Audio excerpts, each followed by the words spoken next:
Somebody give me a guillotine. I just might ride on my enemies. Talking, I fuck on my energy. Nowadays they just talk, but they talk about nothing. Nowadays everybody wanna say something.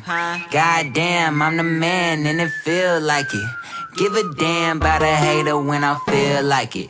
Not today, not today, not today, not tomorrow. Get out my way, please, I'm trying to get paid.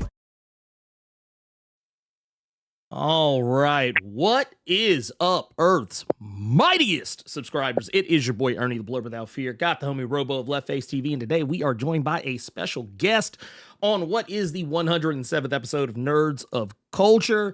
I'll go through our checks and balances here. We are the Woke Shade Room. We are the Woke Breakfast Club. We are the Woke New York Undercover of YouTube. We are the Woke Losers Club. We are the the Woke MI5, the Woke Hellfire Club.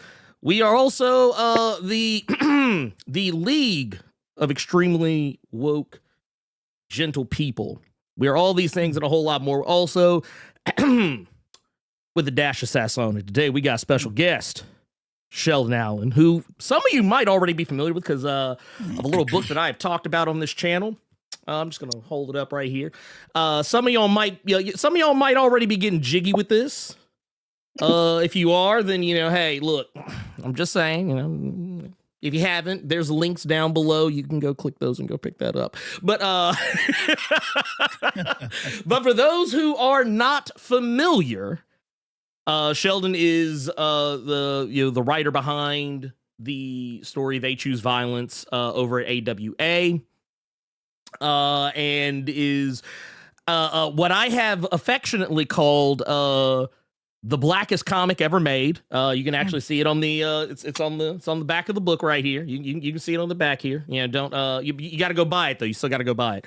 Go buy the book. Sorry, my brother, you got to get your own. But Sheldon, how you doing?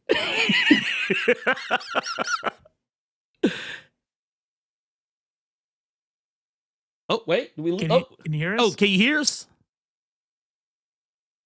Wait. Oh. Testing. Can you hear us?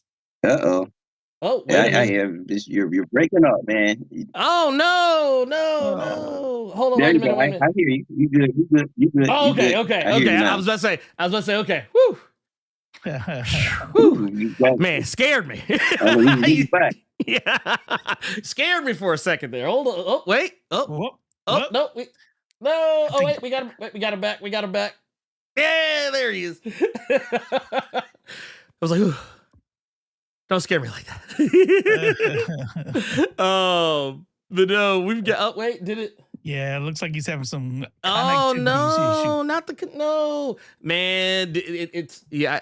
I feel like the government. I feel like it's the government. I feel like it's the government that's after us, man. It's the government every single time. Well, here, just for right now. I'm. Oh wait, did we get it? I think we got him back. Wait. Is that? Oh no! You know what? That's the government saying like, oh, you think you're gonna kill Redacted here? Oh yeah. You don't get to kill Redacted. There's like, nah. We get to kill Redacted. Only we get to do it. That's a us thing. Only we get to do that. Here, wait. I think we got it. I think this is the one. Oh, let's see. I think did we get it? There we go. All right, we back, baby. We back. That was pretty embarrassing. I have no idea what the heck just happened. I've been doing a lot. Well, not a lot, but I've done podcasts and all types of interviews. That is definitely a first. Oh man! Well, look. Wait, we're gonna get through it.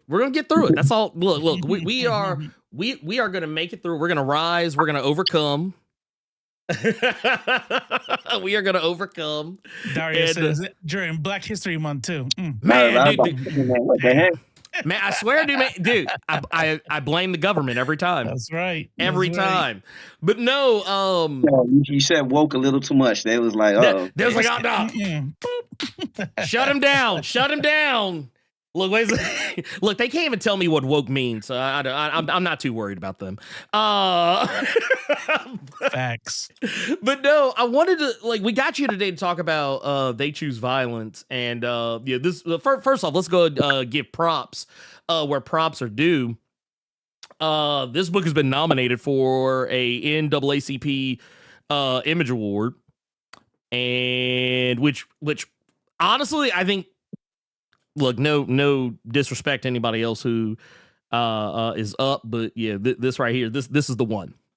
Yeah. Matter of fact, it's gonna make me go buy the book again so I can get the NAACP Image Award winning comic cover version. Seal on it. Yeah, I want. See, we're manifesting. We're gonna manifest this into existence. Mm-hmm. So that way, I ain't even mad.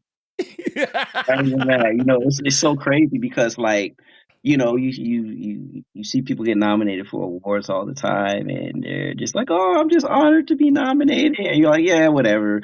But you know, as we were having a little conversation beforehand, like I didn't expect to get nominated, you know, just from the content of the book and everything like that. I certainly wasn't expecting it. And, you know, it wasn't anything I was holding on to. So when the nominations came out and we were nominated, I'm like, I see why people say I'm just happy to be nominated because it just kind of sort of just blindsides you sometimes. So, you know, especially something like that award, right? Like, yes, you have all kinds of awards out there. We got the Pink Elephant Independent Comic Creator. What is that? I don't know. The NAACP Image Award. Like, okay, all right. That's legit. That's valid. I mean, look. That's something you can put in your bio if you, right. go ahead. Just the nominee, NAACP Image Award nominee. If you can win it, just the nominee. So you won already. Yeah.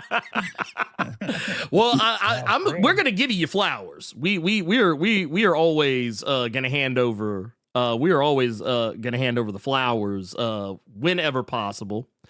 I personally just gonna give you to give you a chance to talk about what was going like what brought this book along. For those unfamiliar, this is a book that follows 3 Black women from honestly it's gonna sound like a I don't want to sound like PR spin when I say this, but I mean, it's true. Like, these are 3 Black women who come from, they come in all different shades, come from different backgrounds, but they are all dealing with the same problem that a lot of us are dealing with.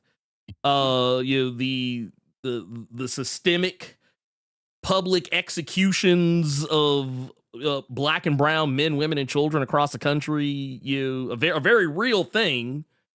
And this comic addresses that and how their response to it, hence the title, They Choose Violence.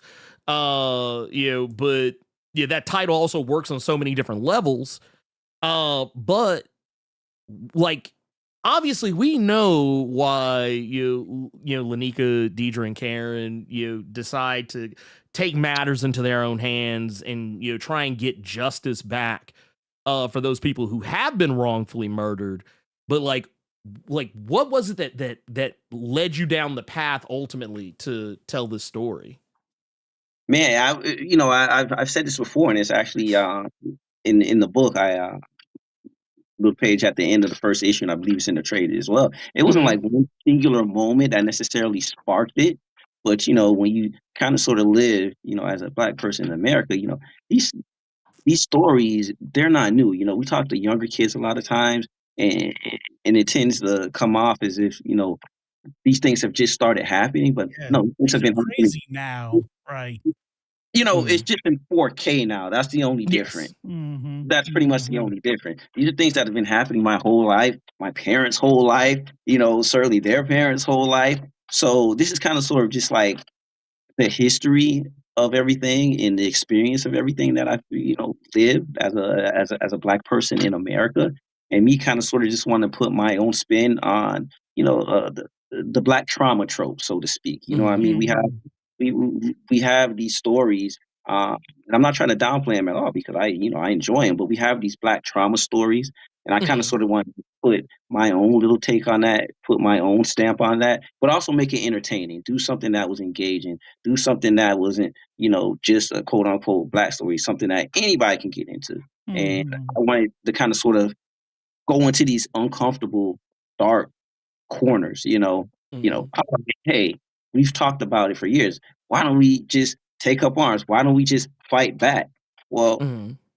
fighting back, it's easy to say, but there's a lot of little strands that comes with fighting back. Some of them intended, Mhm. some unintended. Are these things Yes. willing to live with? And me personally, through the book and through the works, I'm not telling you one way or another how you should or shouldn't feel. I'm not telling you what's right or what's wrong. I'm just showing you what this will look like if you could possibly go down that road of vigilantism. You know, Mhm. Mhm. it's not an easy road. It's not like Charles Bronson and Death Wish, where it's something cool and he plays a little theme song whenever he's Mhm. getting ready to kill somebody, and then the end credits roll at the end. It ain't like that. Nah. There's a lot of collateral damage, and maybe that Mhm. collateral damage is something that you're willing to live with, but it's things that we don't talk about when we talk about choosing violence. Mhm. Well, I also want to touch on something that you were kind of talking about, how like the different ways the consequences can kind of fall out. One of the things I loved about this is that I feel like it would have been real easy to just be like, "Oh yeah, man, this is like a revenge fantasy, and there are no problems." We're just getting to live out the revenge fantasy, and and everything is just, man, everything is so much better. But you still tackle the problems, like, and not just the main core problem, but like other issues that are going on, even just between, um, our three protagonists. How like how what they do affects their friendship, Uh-huh. how it affects, like, and not just what they're doing, but like how, like, the things that like all of these systemic issues that have galvanized them to take action, how it's changed even how they move in their normal day-to-day lives. Like, just for full transparency, one of the characters is an actual police officer, and how is she dealing, like, how does she comport with that? You've also got one who was originally going out to start a career path in a completely different direction, but turned it Yeah. around because of the things were happening. Like, when you were putting all that together, like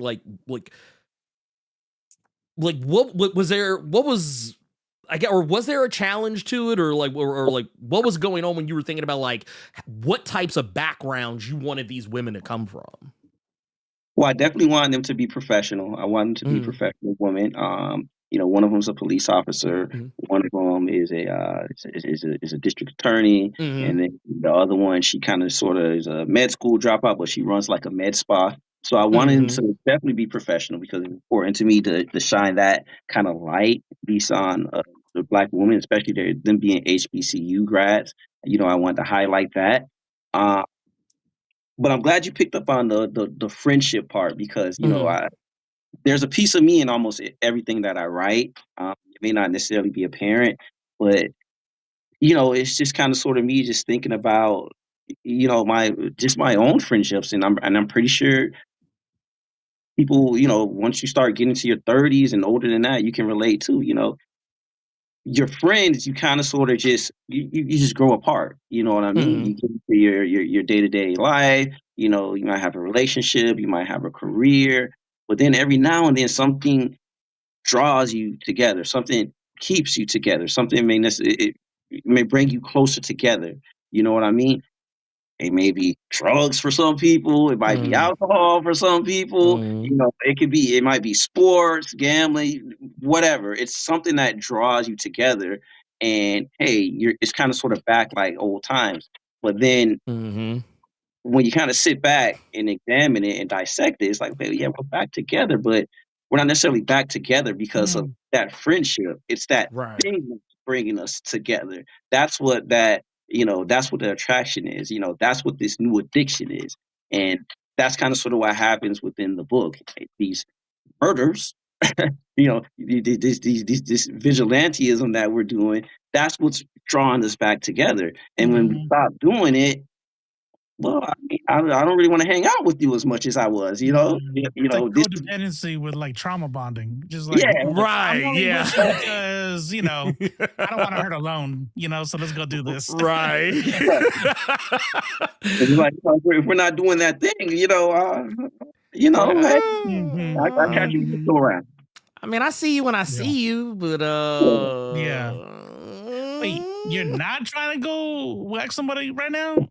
Nah, I'm busy. I'm washing my hair.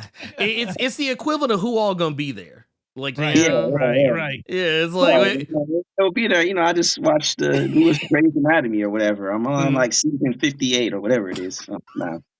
So I got washing my hair, man. I'm washing my hair. I gotta. I'd come out otherwise. No, I there's also I don't want to spoil any of the book. So I'm gonna kind of talk. I'm gonna talk around this, but there's some stuff that goes down in the last 3 issues of this comic that I did not expect to happen, but as the events began unfolding, I really locked in for it. And it's what happens when you do something that is so impactful, that gains so much notoriety that you inspire other people to do exactly what you're doing, but maybe in a very equal and opposite direction. Just to case in point, because of the things that Lanika, Deidre, and Karen are doing, there's a group who is doing the exact same thing, only they're not doing it to the people who are actually causing the problems. They're not doing it to the cops and judges and lawyers and then and other people who are responsible for perpetrating the systemic racism that has been plaguing Black people.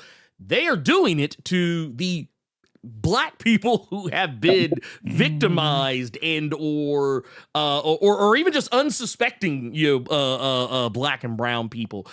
When you came up with this particular aspect of the story, and like I said, I don't want to give away any more than what I just said, because I really think it's one of those things, because it's wild when y'all just see it play out in the reading of it. But considering everything that's been going on lately,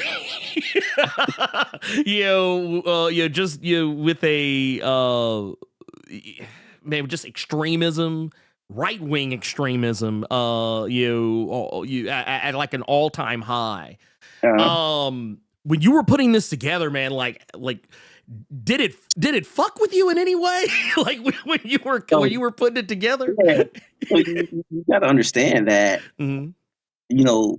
this book was written 5 years ago, and it started being drawn and constructed 5 years ago. So it was, I get asked quite a bit, like, oh, how did you see this stuff coming, and how did you know? And I always kind of sort of just refer back to what one of my favorite directors said. One of my favorite film of all time is called Children of Men. Great film. Oh yes, my favorite film of all time. And they did years after it was released, they asked the director, Alfonso Cuarón, how did you predict all this stuff, with the refugees and all this, the immigrant, how did you predict it? And he almost seemed kind of insulted and offended, because you're like, I didn't predict anything. This was happening when we made the film. You just weren't paying attention. And so, that's kind of sort of my response when people ask me, well, how did you see this coming? How did you know?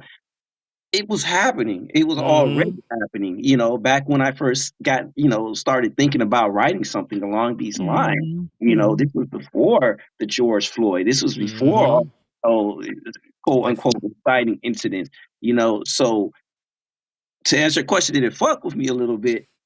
Not, it's kind of crazy, because I know we're kind of getting into spoiler territory a little bit, but that's okay.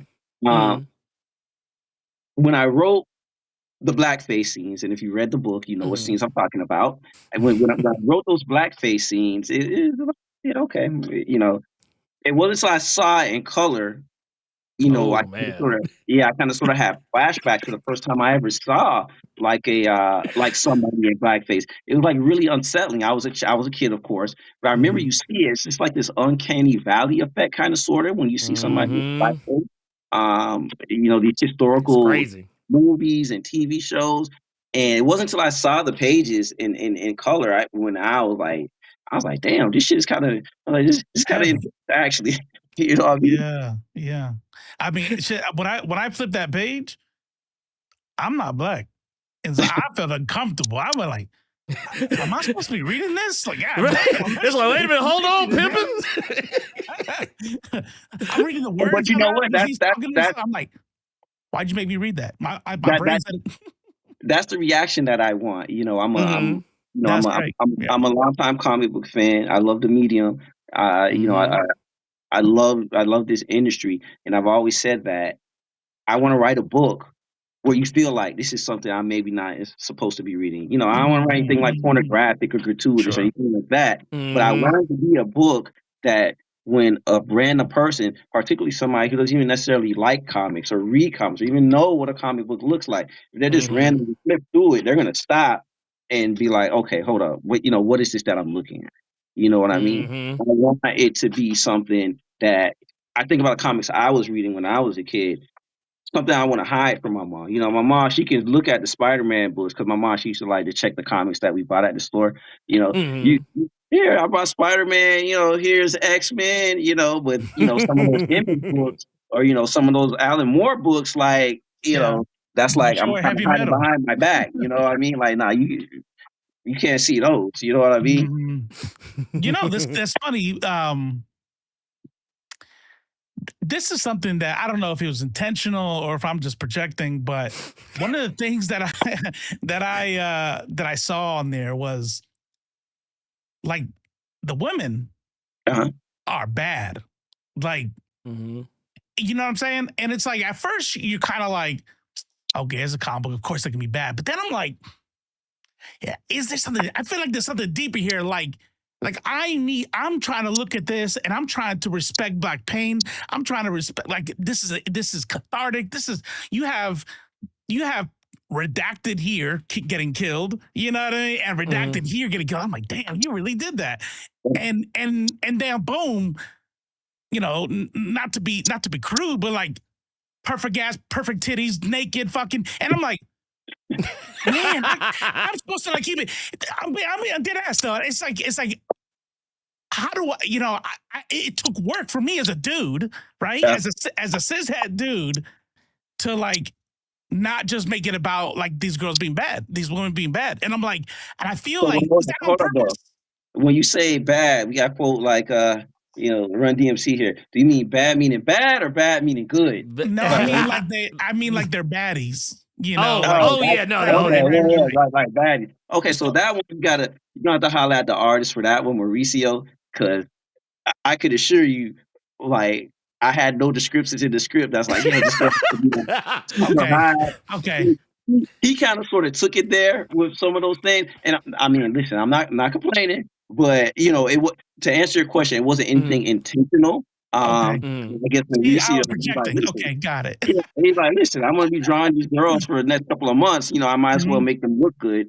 So, Okay, but no, you know what? I want to take it to the other side though of what you're saying too, because even then, it's a legitimate and valid and important question about bad versus good. And you know, any book Mhm. that I've ever written, anything that I ever created, I've always said in any book I ever created, you know, the concept of good or bad has always been just like a matter of perspective and where you sure. sit. Mhm.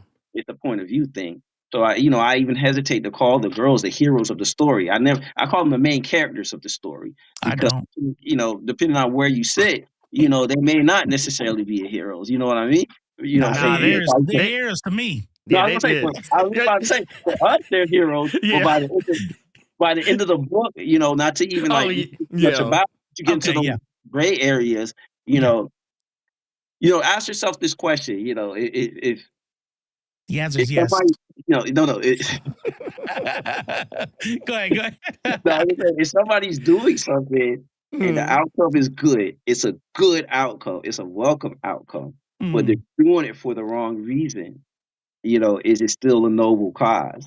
You know what I mean? And I think by Mhm. the end of the book, not giving too much away, mm. there's a question about whether they're still doing these things, Right. Okay. for the Mhm. right or wrong reasons. You know what I Okay. mean? Even though the outcome is what we all want, and all what we all would like, Mm-hmm.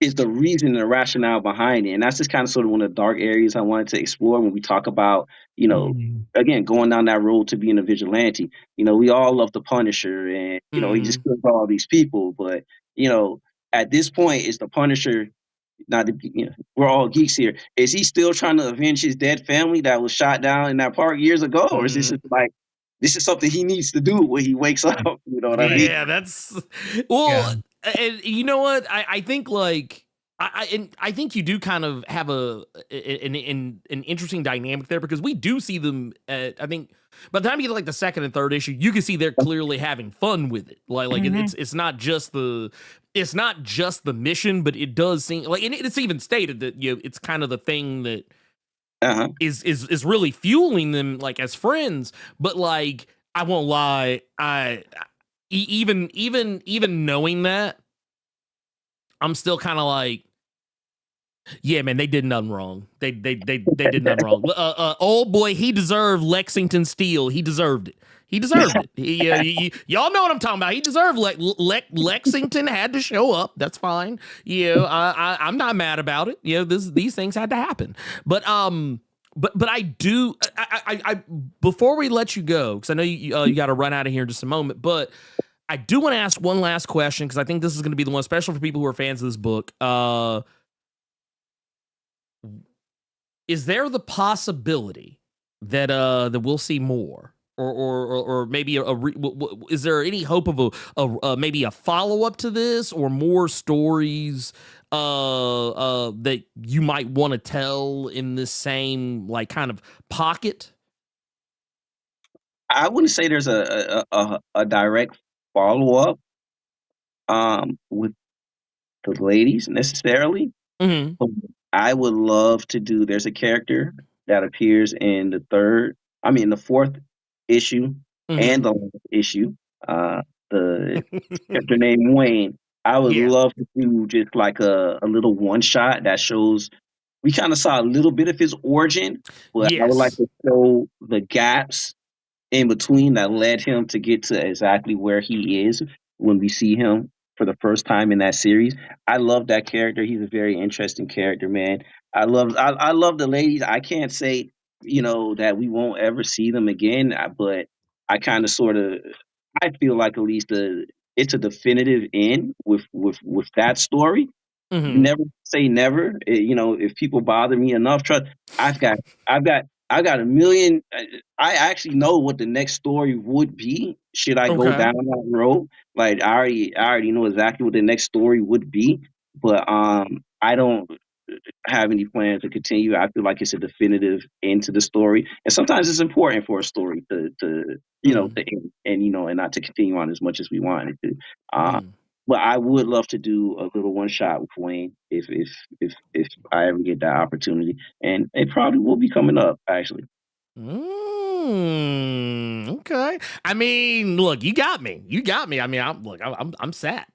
All I want to say is I just finished issue number 4 just now. Uh, I was listening though. I was locked in, but I was also finishing number 4. uh, If y'all are not reading this book, you're missing out. You're missing like out. like I You said, are lesser for it. First of all, I appreciate it, man.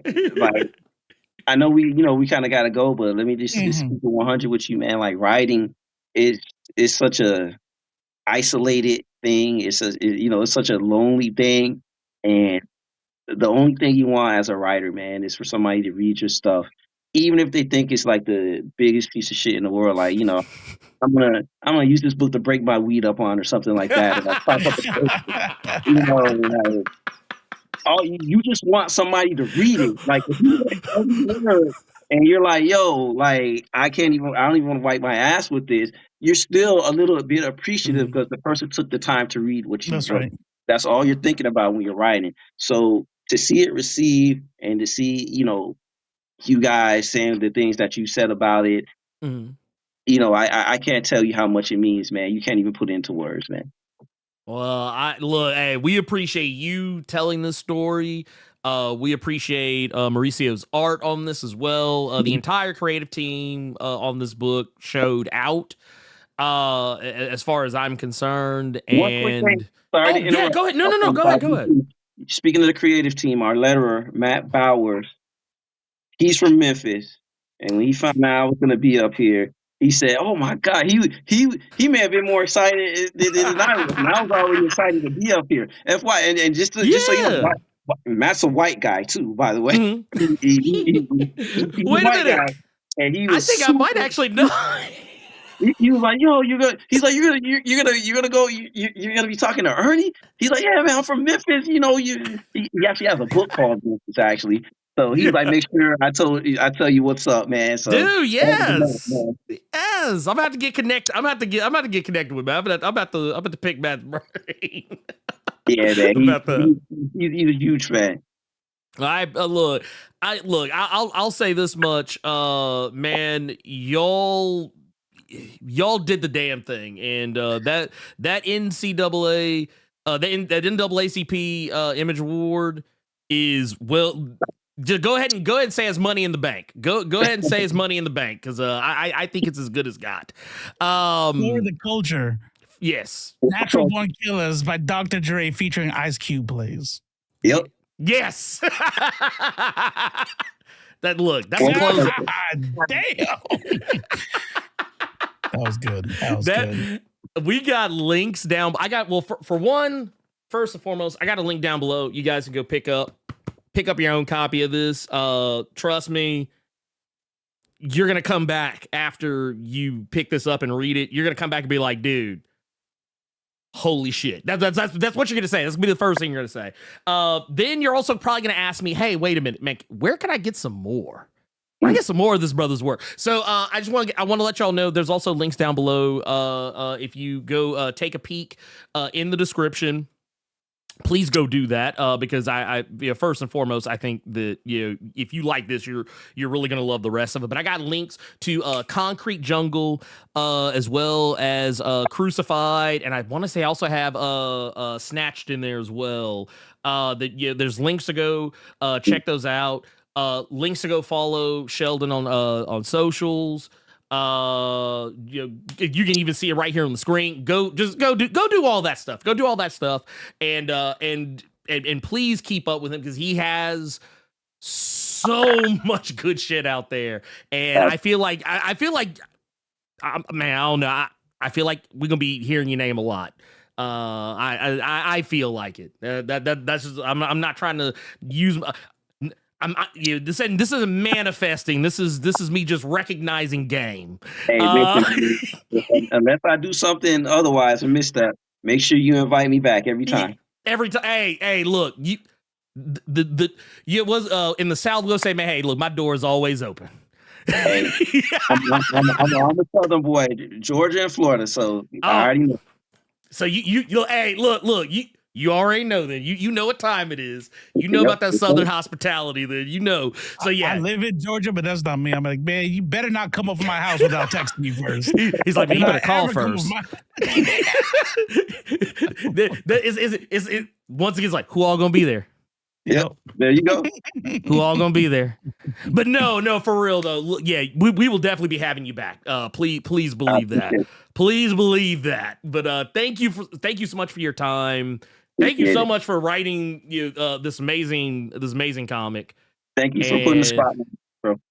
Hey, look, I'm just, I'm just trying to do right by our people out here, man. Trying to showcase the talent. Just trying to show us we got peoples out here doing the thing. I don't want everybody to say, man, Blerd ain't got no brothers on the wall, man. I got brothers on the wall. Don't even play with me. Why don't you love yourself, Bernie? Damn, right? That's crazy. Man, see? See? There won't be no bugging out moments in here. No. No bugging out moments.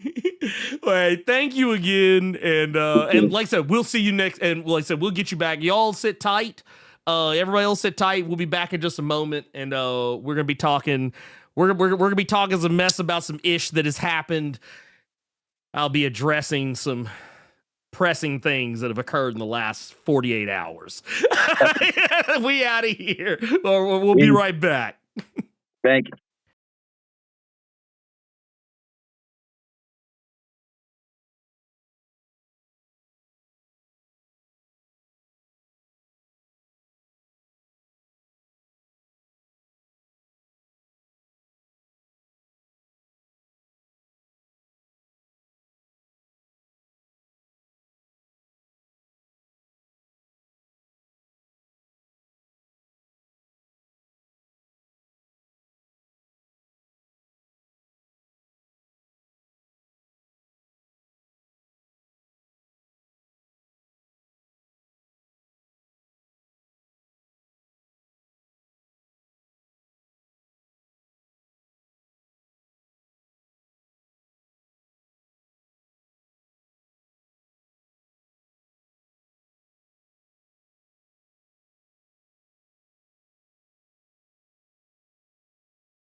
All right, we are lay back.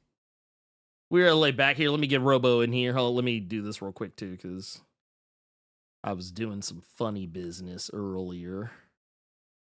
Let's stop that and then start it. All right, y'all. I hope y'all enjoyed that. That was our friend of the channel, the good brother, Sheldon Allen. So he did a fun half type deal. Oh, look, hey, this would be the majority report for real then. You know what? Maybe this is. Maybe this is the fun half. You know, are we the woke majority report? Yep. I mean, how do you get more woke than Sam Cedar? Well, Sam Cedar, but definitely Emma Vigeland. Dude, yeah, no, that's a that is she's goals. I'm trying to get like her. So. Right? I mean that is a woke queen. That is a she's a woke queen. I am all look in the Civil War. If there was like an actual if there was a podcast equivalent of Marvel Civil War, I'm gonna just go ahead and put it like this. Anna Kasparian would be on the Iron Man side. Emma Vigeland would be on the Captain America side. This is just facts. Ooh. That's just facts. Yeah, I'm just saying. Do with that information. I'm pretty sure what you will. What's her face? Kasparian's like with AIM or oh yeah. No, that heifer out here working for Orcus. Please believe that heifer is out there. She is a full-on Orcus agent. Don't even play with me. Let me say something real quick, because I didn't want to interrupt the interview, but I also don't want to get in trouble. Shout out to Maneater for that 190. No, just kidding. This motherfucker. But you did. You hear? hey, we respected. We respected. They did it with a sticker too. Got the spoiler alert in there. I like that. I don't even know if she's still here, but like, I'll hear it afterwards where she'll be like, "That's kind of messed up that I put in a super chat and y'all say hi." Damn, that's crazy. I would just sit here. I'm sorry. It's like, look, no, we did. It's Hydra. That's what I was thinking of. Yeah. Hail Hydra. That's the aim. I mean, to be fair, AIM and Hydra, not that far apart in my opinion. Also, shout out to the Real Bone Factor. I actually meant to catch this before we got out of here, or Sheldon had gotten out of here, but I'm gonna pass it along. It says on his 4th read through on the series already. That's crazy. See y'all. I'm telling y'all, man. Don't sit here and tell me y'all don't enjoy these books, man. I know, man. It's a thing. Real talk though. My reaction was just so you know, my reactions were real. I wasn't trying to just play because I really was reading that thing on real time. I figured you were. And every time I got to, I'm like, oh my god, shit. God damn. Man, that final page. The final issue of that 4th page was motherfucker. Yeah, I was like, God damn. Yeah, honestly, I need the movie. I need the movie now. I need a They Choose Violence movie. Can you imagine? Well, I'm just saying. Is that something we can do? Can we figure out who can we get a They Choose Violence movie? Can we get that? Look, I would like that. These whiny ass bitches got a Snyder cut going. I need this. This is what I need. I need the violent cut. I need the violent cut. That's what I need. Man, yeah, there's been a lot of crazy stuff that's been going on. So just go ahead and full transparency. I want to address some things that we're going to be taking a peek at here. One of those being the return. We've got the return of what I would say has been speed running the journey from beloved literary icon and ally to architect of my childhood, right? Literally speed ran from that to being one of the most vile, disgusting human beings on the face of the planet. Like, and once again, I don't want to minimize. I don't want to minimize the people who have been victimized with all the Epstein stuff. But I will definitely say Neil Gaiman. This man, Neil Gaiman, is diabolical. I'm just gonna go ahead and say this man. This motherfucker's gonna have a monster episode made after him. Oh, bruh. At some point, like this dude. Oh man, I honestly don't know. I honestly don't know any other way to feel about him other than just disgust. Disgust is the only word that can describe how I feel about this man. And I want to go straight now because every time we talk about Neil Gaiman, someone always comes along and is like, "Oh, what do you do? I hadn't heard anything. Can you spend the next hour telling me why you don't like?" I was like, "Motherfucker, we've already talked about why we don't like Neil Gaiman anymore, why we don't fuck with Neil Gaiman anymore." I am not reiterating that because, for one, it is depressing. It is just completely fucking toxic, and we've also done it twice now by this point, where we've spent like at least 2 to 3 hours. We're not relitigating that whole shit again. No way. Nah. So if you want to know why we feel that way, here's what I'm gonna tell you to do. Tab out and go to the page, go to the Nerds of Culture playlist, and look for the 2 episodes where we went in on Neil Gaiman.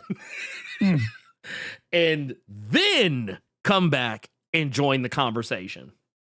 You can also, if you want to, take yourself over to your boy Substack, who did a little write up on this. The direction I went was a little bit different because I didn't want to like duplicate efforts.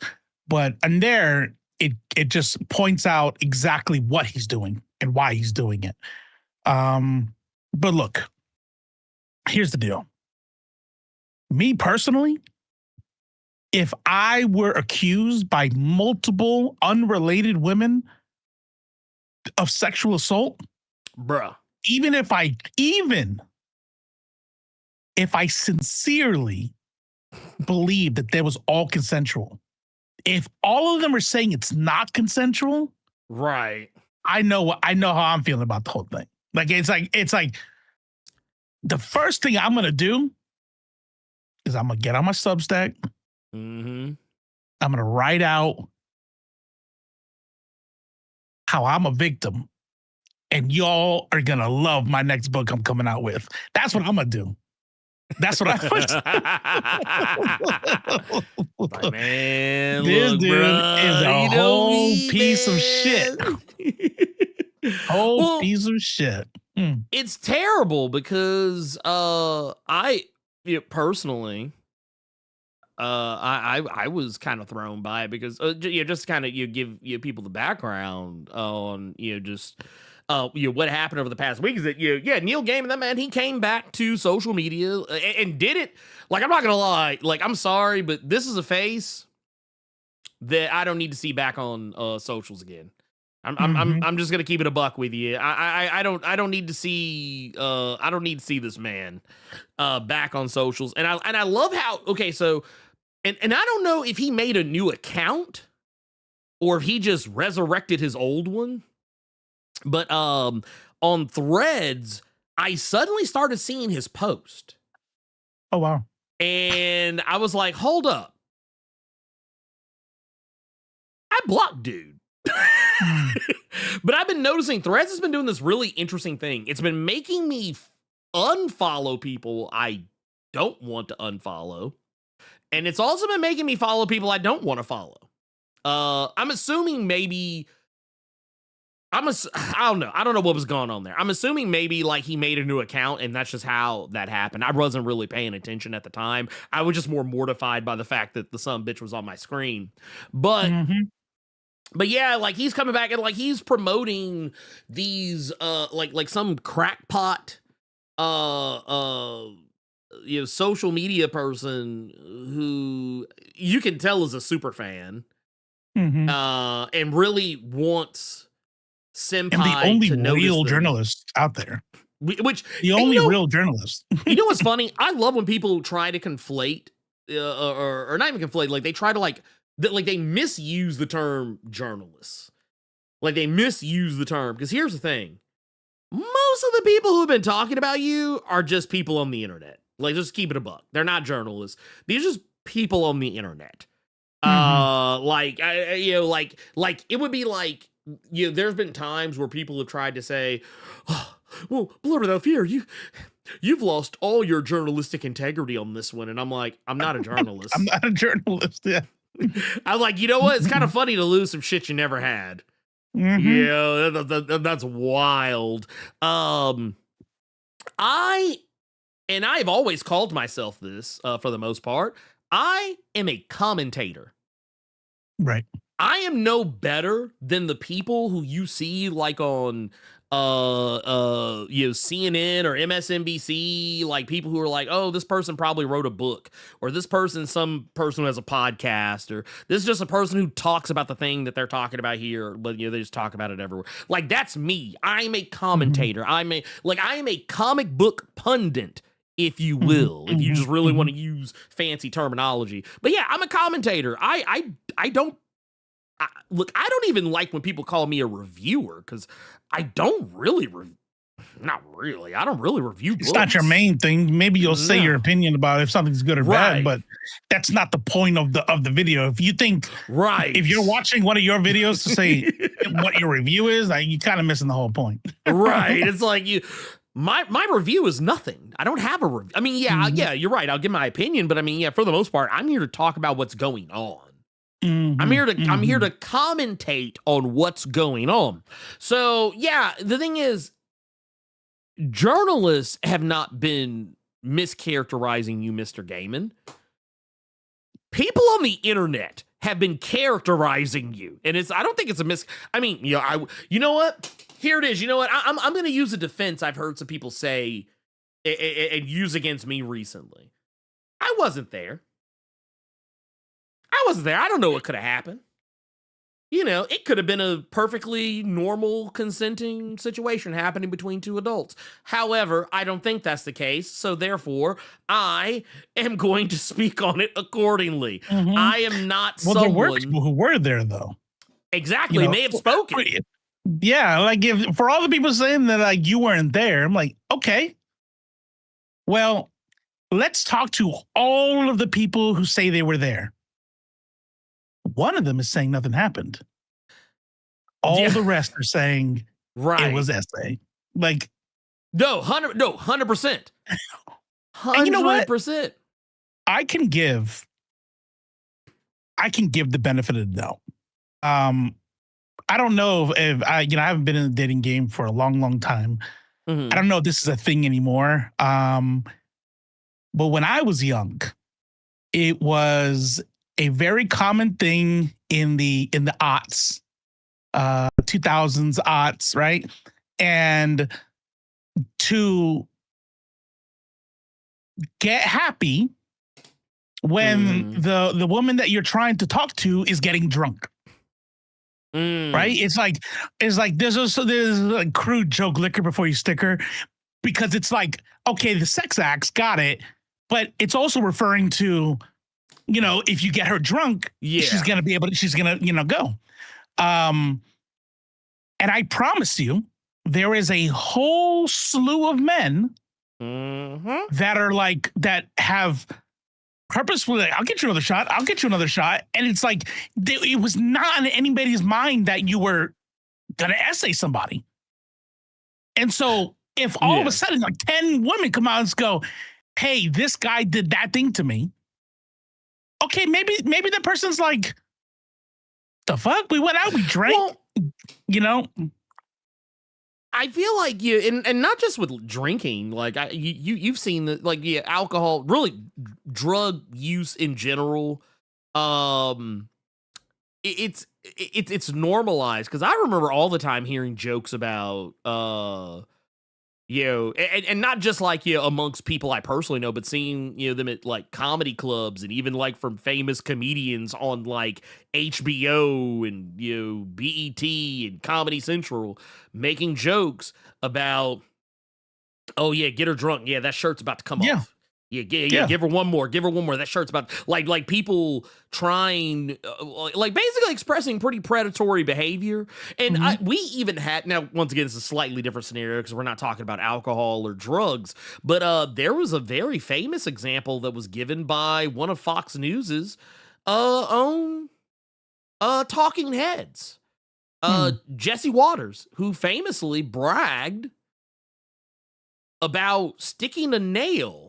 Or I forget what it was he exactly said, but like basically flatting, like purposefully causing his now wife's, then at the time they were nothing to each other, like flattening her tire so she would have to like, so that he could like swoop in. And when he told the story, and this isn't like he told the story behind the scenes, so it's hearsay. No, he said this shit on a hot mic while cameras were rolling, and he was looking dead ass at the camera when he said it. And he bragged about how, I went and like flattened her tires so that when she would come to her car, tire would be flat, and then she'd have to rely on me to like maybe give her a ride home or help her like change her flat or like something like, so he could basically swoop in and pick her up. And I was like, honestly. If I were his wife, divorce right then and there. That's divorce, because at that point you just admitted to manipulating, like negatively manipulating a situation in order to get somebody. That's why I say, like, anytime I see people talking about, oh yeah, man, I got her drunk, and so she gave it up. No, she didn't. It was so ingrained in the culture, though. Just in case you're too young to have been there, it was so ingrained in the culture. This wasn't just a dude thing. Like, it was a joke for women to go, "Oh, I don't drink tequila because every time tequila makes my panties fall off, or it's always that kind of joke. You know what I mean? It's like, and it's like we know what happens when people drink. That's fine, right? We're not saying that all of it is. It's always essay, right? But when you're getting somebody drunk for the purposes of hoping that her inhibitions go down enough for you to smash, especially when you're not getting drunk yourself, that is sexual assault. Yes. The point I was getting at is that let's say a whole bunch of women come out of the work, so like, yep, that thing that you're talking about, that happened. Of course, I'd be like, what? Like, I didn't, but like, she says it is, she says it is, she says it is, she says it. Then it is. Mm-hmm. And this motherfucker comes out, puts out a letter that literally just says, thank you to everyone who stood by me. Thank you. And that the journalists got it all wrong, and that they're all just out for clout and clicks. And this one random Substacker, who, by the way, I'm not convinced isn't himself. Just saying. But I have no evidence of that. But, yeah. It's go listen to him. Mm-hmm. Like, this shit is like, if you read my Substack, no, it is the exact playbook of Darvo. And yeah. It's so the whole thing is just disgusting. He's disgusting. And just in case for those that don't know, it's Darvo. If you don't know what that means, because I've seen a lot of people using that term, and I keep constantly people, I don't know what that means. I don't know what that means. Basically, what Darvo means is deny, attack, reverse, victim, and offender. He does it all in one little letter. In one little letter. Yeah. One little, like, it's and I'm gonna keep it a buck with you. The more, I didn't know what Darvo was until maybe like about a year ago. Oddly enough, when I was watching the Swoop channel, she was talking about, in one of her docs, she was talking to, actually not just one, she has actually talked about it in multiple ones, but talking about social media influencers who use Darvo tactics. I think one of them in particular, I think the most famous one, what was that heifer's name? The ukulele chick? Oh, right. Uh-huh. Yeah. The toxic gossip train. That motherfucker. She was talking about that in regards to her and how she was responding to her critics and people who used to work for her, who came out and like reveal like the revealing truths about her. Colleen Badger. Colleen Ballinger. Thank you, Ballinger. Mike Manhattan. Yes, that is 100% her. That is 100% her. I'm gonna tell you how much I did. I have no idea who she was outside of the toxic train, whatever. Is even saying the name out loud, I'm like, doesn't ring a bell. I don't know her at all. Yeah, she was. She was the one. Like she was the one who basically, when she got outed as being what is effectively a groomer. And but I will be the first. I will be the first one to tell you. When you see that face right there, you know what time it is. You know what Miranda's time it is. That's why. Yeah. That's why. Okay, now I remember. I'm like, why doesn't that name ring a bell? That's because when she was going through the whole thing, it was Miranda Sings. That's right. Yes. Yeah. She whipped that ukulele out, and you'd be like, the toxic gossip train. Which I'm not gonna lie, it was kind of a bop, but it didn't work. It didn't work. Gone. Yeah, no, she's gone. Well, so basically everyone who was like one of her accusers came forward on multiple different platforms, aired her out, and even one of the people who was closest to her came out. I think it was like, if I remember correctly, I think it was her ex-husband or ex-boyfriend or whoever the fuck, like one of the dudes that was kind of like there from the beginning. I saw him go talk to Swoop. He walked into the lion's den. I was like, man, you a brave son of a bitch to go walk. And Swoop was cool. I think like, man, it was like I think it was like almost like a 3-hour thing, like where she was just going back and forth talking with him. I was like, God damn. I was like, man, dude, if I was you, man, I would not have done that because I was like, you didn't come out looking you came out looking better by virtue that like you admitted to the things that were wrong and that you at least seemingly accepted responsibility for your part in it. But it's like, man, dude, I was like, dude, your shit's getting cooked. Your shit's getting cooked. I was like, man, it's crazy. That said, yeah, Neil, yeah, go on somewhere, boy. Ain't nobody studying you. Like, what was it? Man, boy, bye. Oh, but we didn't even get to the point. The best part of it. Oh, yeah, go ahead. That's the whole thing. Okay, so we have the deny, we have the attack them, right? Because they're just smearing. We have the reverse victim offender, which means I'm the one who's lost so much, and then the victims are actually the ones who are attacking me, right? So they do all that. He does the whole thing, and then he wraps it up with a nice little bow. And he says, "You know what? I just want to let everybody know that I've been super, super sad. When I'm sad, I write." And I have a really fucking dope book coming out. You guys are going to love it. It's already longer than blah, blah, blah, and all this other shit. This motherfucker hasn't said shit for 9 months and is being accused of sexual assault, some heinous shit. The links to the Vulture article and the podcast are in my Substack. We're not going to go through it. Yeah. But it's heinous. It's pretty fucking bad. And this motherfucker says, let me promote this book I'm almost done with.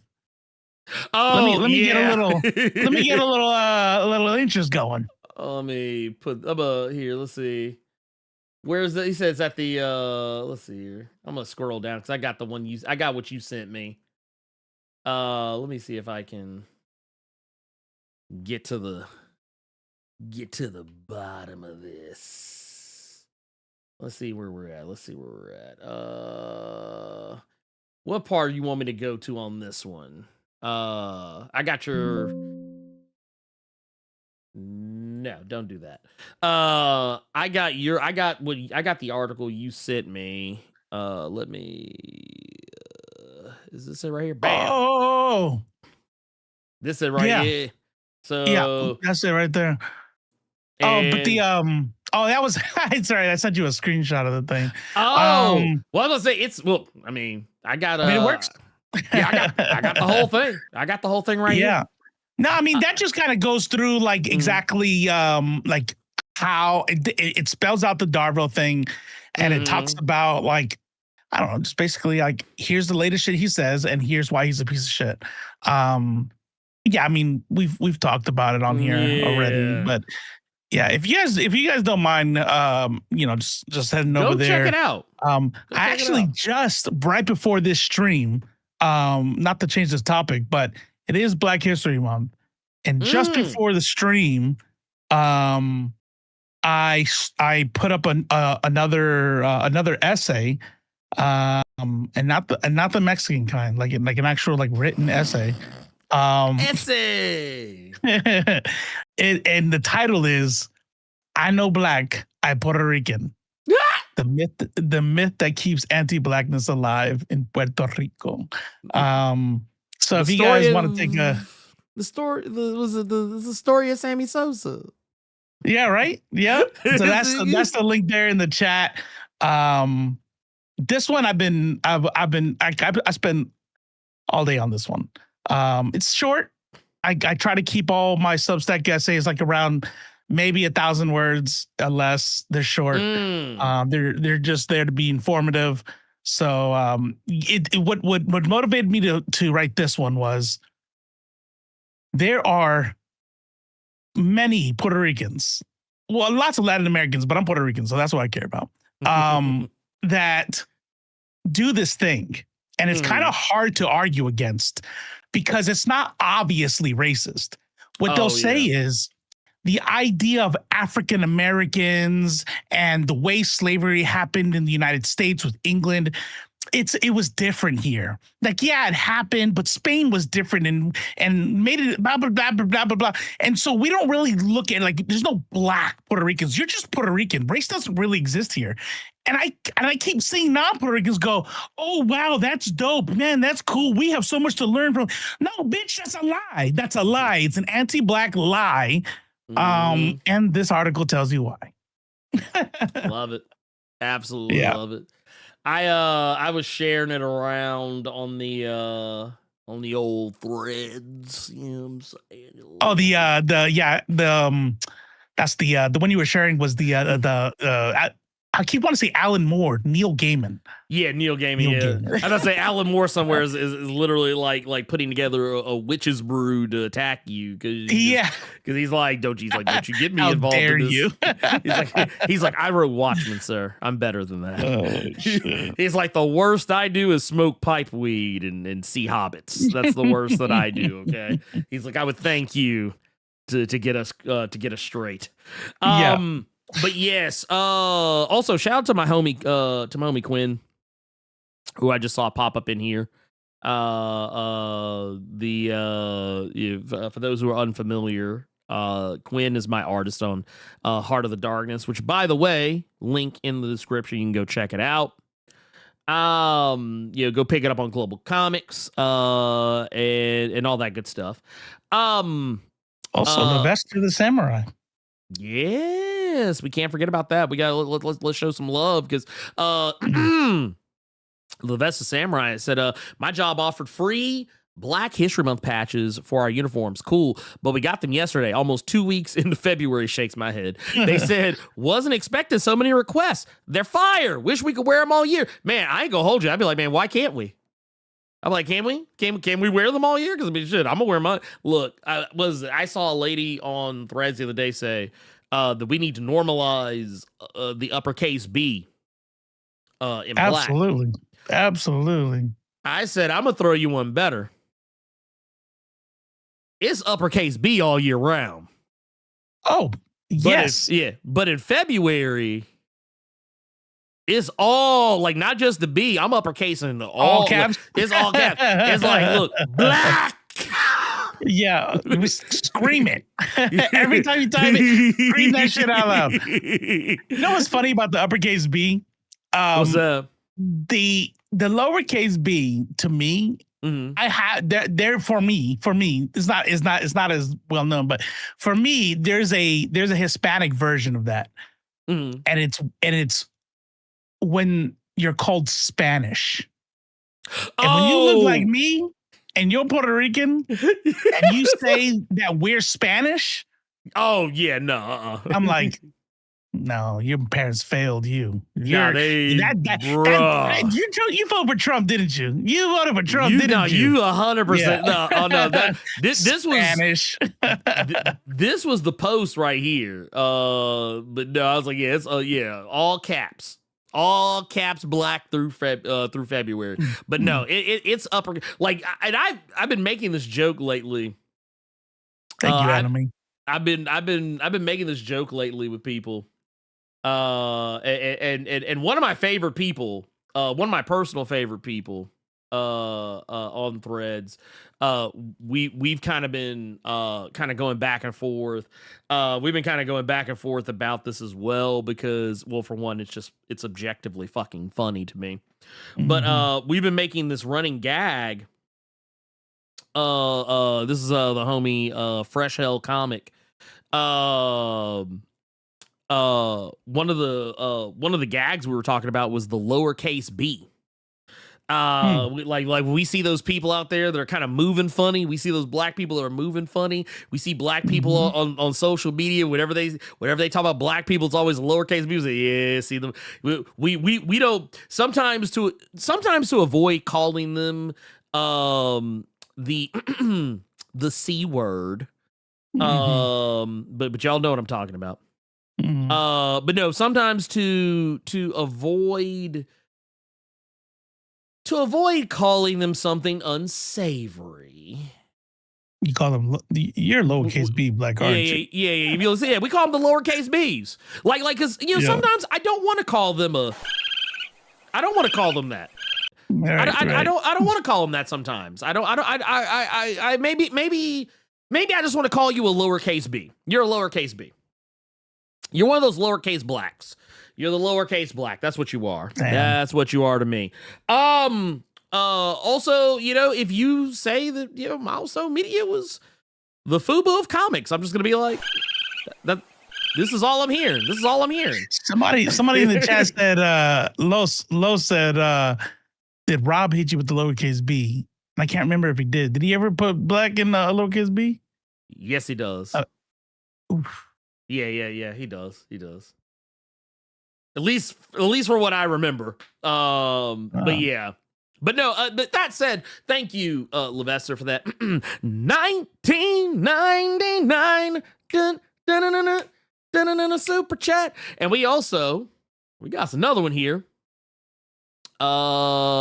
This is from the little A824 with the $9.99. So I just want to say happy Black History Month to everyone. Black. See, look, that's an uppercase B right there. That's see, right. the person who sent this, they're uppercase B. They're uppercase black. This. They didn't get the memo on all letters uppercase now though. Next time. Next time. That's new. That's new. Yeah, we just sent the email out, so it's okay if nobody does it just yet. But I love to see uppercase black. But no, this is what we like to see here. We got this is an uppercase black man who just sent us a super chat. And also took the opportunity to remind us that we got lowercase blacks out there hiding among us. And we will address them accordingly. But just want to say happy Black History Month to everyone black, except for that. That's not, yeah, I was waiting for you to get to that part. Wait. Except for that.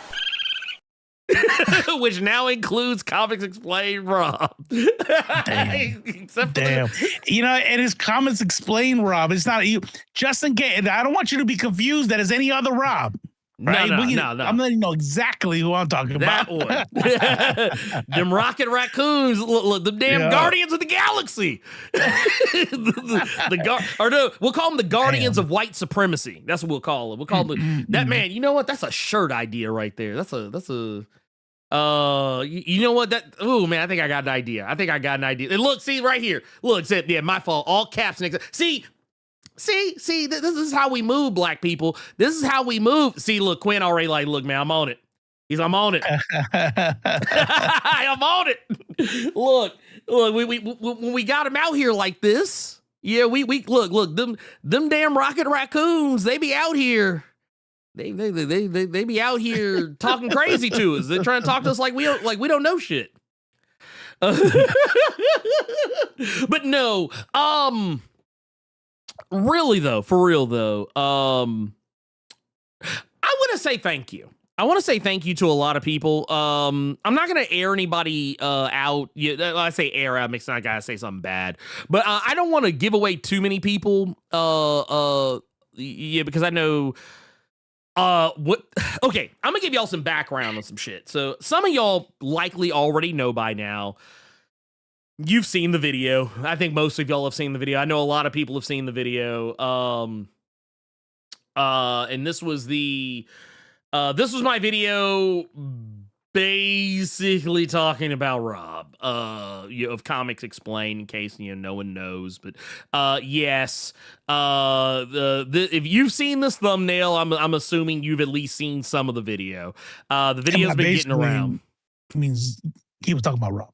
Yeah, I was talking about Rob. Yeah. That said, I want to take you guys through my thought process. I want to take you guys through the thought process because I almost didn't post that video. I saw lots of people being like, man, you just did it for clout. You just did it trying to steal his audience. You just tried to do this. You just tried to do that. You did this. Everyone tried to point out that I did this for selfish means. I actually didn't. because, and I think I even said this in the video, I stood to lose more than I would have gained. Mm-hmm. Like, okay, if I did this for clout, then that is the most Batman Gambit shit that I have ever done. And I didn't do it on purpose. For those who don't know what a Batman Gambit is, it's basically it's a trope where basically you do some wild shit and somehow, against all odds, you come out the winner. Go look it up. It's on TV Tropes. But no, I think about that. Dude is black. Mm-hmm. You know what I mean? Yeah. Like whole black uppercase, man. lowercase. That's that's irrelevant. Yeah, that part's irrelevant. He's black, but he's a black man, and he has 3 million followers, damn near. That could have been really. When you wrote that, you said I almost didn't write it. When I read it, I was like, this could go one of two directions. This is my. Honestly, I felt kind of sick. Yeah, actually, I'm not gonna hold you. I felt kind of sick when I posted. You feed your family with this. Yeah, that could have been a bad move. That could have. Oh no, I know for a fact. And you know how I knew that it was you want to know how I knew just how bad of a move that it was? I'm gonna tell you how I knew. I had other YouTubers bigger than myself who hit me up and were like, "Yo." Don't do it. They were like, or no, they didn't say don't do it, but they were like, they're like, dude, this could potentially, yeah. Like they said some of the same things you said. They were like, man, yeah. And here's the thing, and like once again, I'm not gonna air any of them out because I don't want to make it hot for them because I know right now, anyone who hitches their wagon to me is gonna become a target for his audience, if that is a thing. Which we now know are whack anyway. They're whack anyway. First off, the majority of the people I saw defending Rob were white. And I'm sorry, but in the court of black public opinion, when someone calls you then I'm sorry, but if the people that are defending you from that are all white, kind of proves the point. It kind of proves my point. yeah. If all the black people are like, yeah, and all the white and it's only white people that are like, no. I remember one person said that he said, well, I heard you called him the C word, so clearly that means he has common sense. I read that twice. I'm like, this statement makes no sense. Are you saying like people who consider themselves like, nah, I'm for real black and that's a real black, like that they're ignorant, and only the ones who are called the C word are have common sense? Like, not only are they white people defending him, they're racist white people, like overtly racist. You know what I mean? Like, holy shit. So like this, like I said, that tweet that I have in the thumbnail, some of the people who were coming to Rob's defense were people who were like either work with Nerd, Rodic, and Critical Drinker or like a part of their like inner circle, or people who were fans of them. Mm-hmm. So like most of the people I saw, like, and also I gotta just say, look, I was like, you're on Twitter, dude. Like you actively use Twitter. So you are already a sick Negro. You're already a sick Negro in my head. You are a buck dancing Negro. In my eyes at that point. But it's like I said, it's not a good look. But yeah, I did see some people say, yeah, man, you're just trying to tear a black man down. You only go after black people. And I'm like, no, I go after everybody. But but I will say this, I do have a particular distaste for sick Negroes. So if I see a sick Negro, I will admit I might go a little harder in the paint, but it's only because you should know better. That's like right. Being a black person, you should know better. Oh, yeah, here, man. Yeah. Look at that shit. Xylism says, bro, that profile pic next to his own face, his actual face. This man, Naomi Osaka, his own image. Dude, look at that shit, dude. Look at that. Like, bro, like, come on, bro. That profile you have pic. two parents. Yeah, you have two parents, right? Right. Like, one of them's not white. No, 100%. Why would you reject yourself like that? Like, and once he again, made himself whole pink. Like, he's pink. He's pink. No, 100%. He is fucking pink. He's got a little sunburn on his nose, bro. You are a light-skinned black man, dude, look at and this you shit. made your avatar pink. We didn't look. I want to be clear. I want to be clear on something. We didn't lighten this up.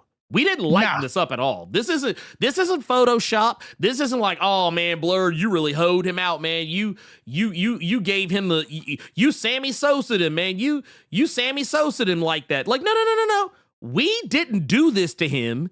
He did this to him. Mm-hmm. This is what Rob normally looks like. Mm-hmm.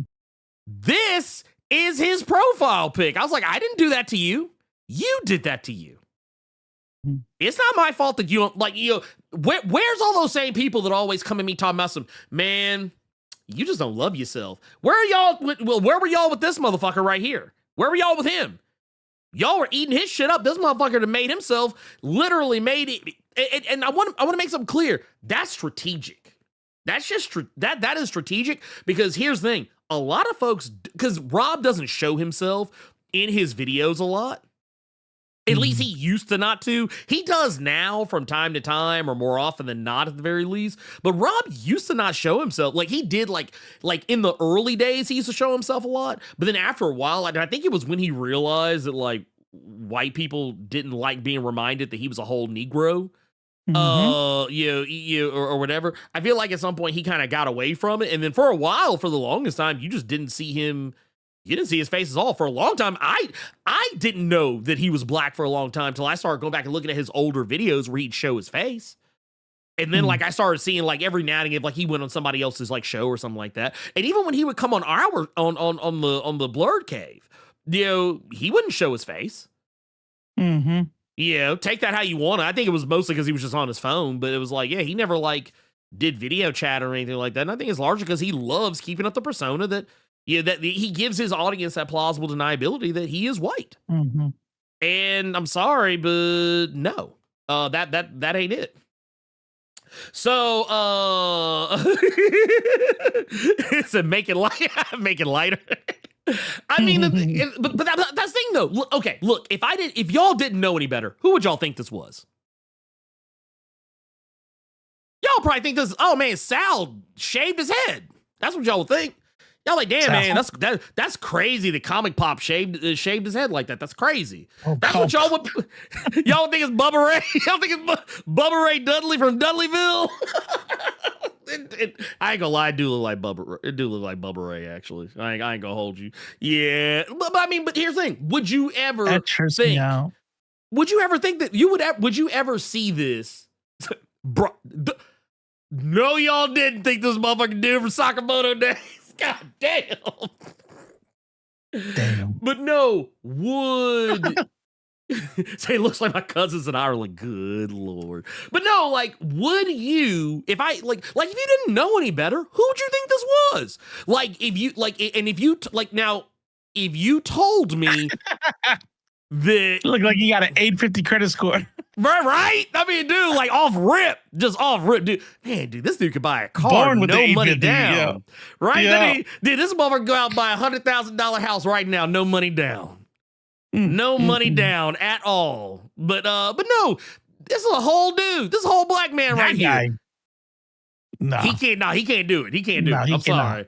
That man can't do it. He can't. This man's credit score is like 540 or some shit.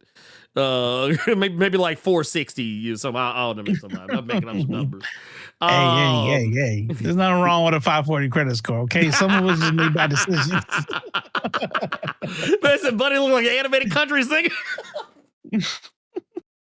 God damn. Wait. Hold on, wait. Oh, wait a minute.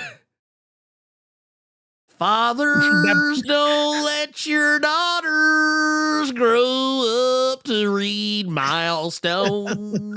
Oh, damn. That profile pic didn't see his first person of color until his 30s.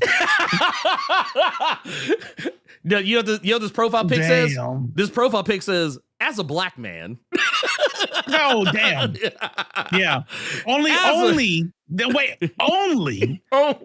when he's about to say some conservative fuck ass shit. Oh, bro, 100%. 100%. Other than that, and I'm mixed. I'm kind of mixed. You know, most people say I'm just white. I just say white sometimes, just to make it not confusing. What's wrong with me? My mom's white, so what's wrong with that? I mean, but am I out of pocket? Am I wrong? No, somebody here. Let me just say something real quick. I can't remember if it was in chat, if it was in threads, or if it was in the comments. But I think it was in the comments. Somebody said, because I was going back and forth with some people, and somebody said, I don't really like this because, and this is why I have trouble watching Nerds of Color, Nerds of Culture. Nerds of Color works too. That works. Because you guys are so mean-spirited. Like it seems like you guys are just mean, and I don't like that. And to be honest with you, I said, you know what? Fair. That's fair. Mm-hmm. I mean, I'm not going to fucking change. No. That's how I am. You know what I mean? And that's how this show is. Like, fuck them, right? But maybe it's too aggro for you. Cool, you don't have to watch. But we are never going to give people who are racist fucks or self-hating fucks room to breathe. You will never be able to breathe. We will be in your face. And if you don't like that kind of aggression, this might not be the show for you. 100%. But we're not going to apologize for that. That's for sure. No, and I even posted this. This actually wasn't in response to that comment, but it was actually in response to some people who tried to claim that I was like a gatekeeper and that I was weird because they're like, oh, you're the reason why people don't read. Like, people actually tried to put the onus of, yes, people like you, why people don't want to read comics. It's like, no, I call out people who are loud and wrong. Right. And then don't want to admit that they're wrong when they're shown evidence to the contrary. But anyway, but no, I posted this the other day, and I was like, just a friendly reminder for some of you who are new here, don't let my glasses and my enjoyment of nerd culture fool you. I am not nice. Now, I will point out, some people in the replies, they knew what time it was. Yes, I'm a part of the haters club. I am a member of the player haters ball. You will see me there. It says some people said you're real, which real is better than nice. Well, someone says, I don't believe you. Yeah, so one person said, be kind, not nice. Also, I even had some other people who said, and then right here, a friend of the channel right here, Ella was talking about how kind, yeah, but nice, nope, and I wouldn't want to have it any other way. Like, this was the type of shit. This was the type of shit that that I'm talking about. Like, and I use this as well too, because it's something I've been saying for a long time. Is like when I play good characters in D&D, like if I play a lawful good character, sometimes people will be like, man, you're supposed to be lawful good. You're supposed to be lawful good. Why are you such an asshole? And I said, lawful good does not mean lawful nice. Mm-hmm. Like, there's a very and I want to be clear on this. I am a very kind person to other people. I'm very kind. I'm very warm. I'm very welcoming. But I will admit, I am not a nice person because, and the reason why I don't think I'm nice is, for some of the reasons we just talked about, is that when I see people doing things wrong, I don't try to kill them with kindness or niceness. I match energy. So think of me as the mirror master of the comic book space, because whatever energy you throw at me, oh, I'm sending it right back. I'm like, matter of fact, I'll do you one better. I'm like motherfucking Bishop round this bitch. Okay? Call me Lucas Bishop round this bitch. Okay? If you come at me all kind of ugly, talking out the side of your mouth sideways, saying all kind of raggedy ass shit, guess what I'm gonna do? I'm not gonna be like, well, I really hate you feel that way, but it's okay. I tell you what, you are welcome to feel these feelings that you're feeling. They're real and they're valid. And I think that, even though you hate my guts and you called my mom a hoe and you said that my breath stinks and you wish that I would die and that you think that I should just go jump off of a bridge, I still love you. Fuck all that. You think all that shit about me? Fuck you, your mama, your grandmama, your daddy, your grandpappy. I don't even care if any of them are dead. Fuck them. Fuck all of them. Fuck them. That is my energy on the shit. Okay? If you want to know how I feel about it, this is my energy all day. Fuck them. Fuck them up against the wall. With handcuffs on and crazy through on their lips. Just saying. Also, dude, I'm not gonna hold you. This one right here is wild. I would have thought it was CB Cebulski. Not okay. First off, I find this comment incredibly racist because we have to remember CB Cebulski is an Asian man. He is not black. Okay, CB Cebulski. This is not CB Cebulski. CB Cebulski is the most Asian of Asian people. I would thank you to correct the record. Thank you. Please and thank you. CB Cebulski, as we all know, he is Marvel's most prestigious Asian employee. I can't even say that shit with a straight face. I can't even say that shit with a straight fucking face. Man, fuck CB Cebulski. That shit's funny, though. I ain't gonna hold you. Honestly, you know what I think? I think if, personally, I feel like if you're a person of color, in general, but also if you're a black person, more specifically, and you try to make yourself look white to appease a white audience, 'cause I'm gonna tell you, there's no other reason why you would have this profile pic. There's literally no other reason why you would have this profile pic. You would have it because you don't want people to associate you with blackness. That's why you do that. And not only that, but I'm not gonna hold you. Somebody sent me this. Somebody sent me this. I already know what you're gonna put. I've been waiting for this moment. I'm not gonna lie. I'm mad because I didn't think about it first. Right. I'm like, damn. I'm like, damn it. We had an opportunity. I was like, bruh. Oh man, dude, we could have done it. We could have done it. Yeah, this is a pretty solid Photoshop he got the job. Tanuki suit and everything. I was like, oh man, look at that. Look at that. Man, that's crazy, man. Isn't that wild?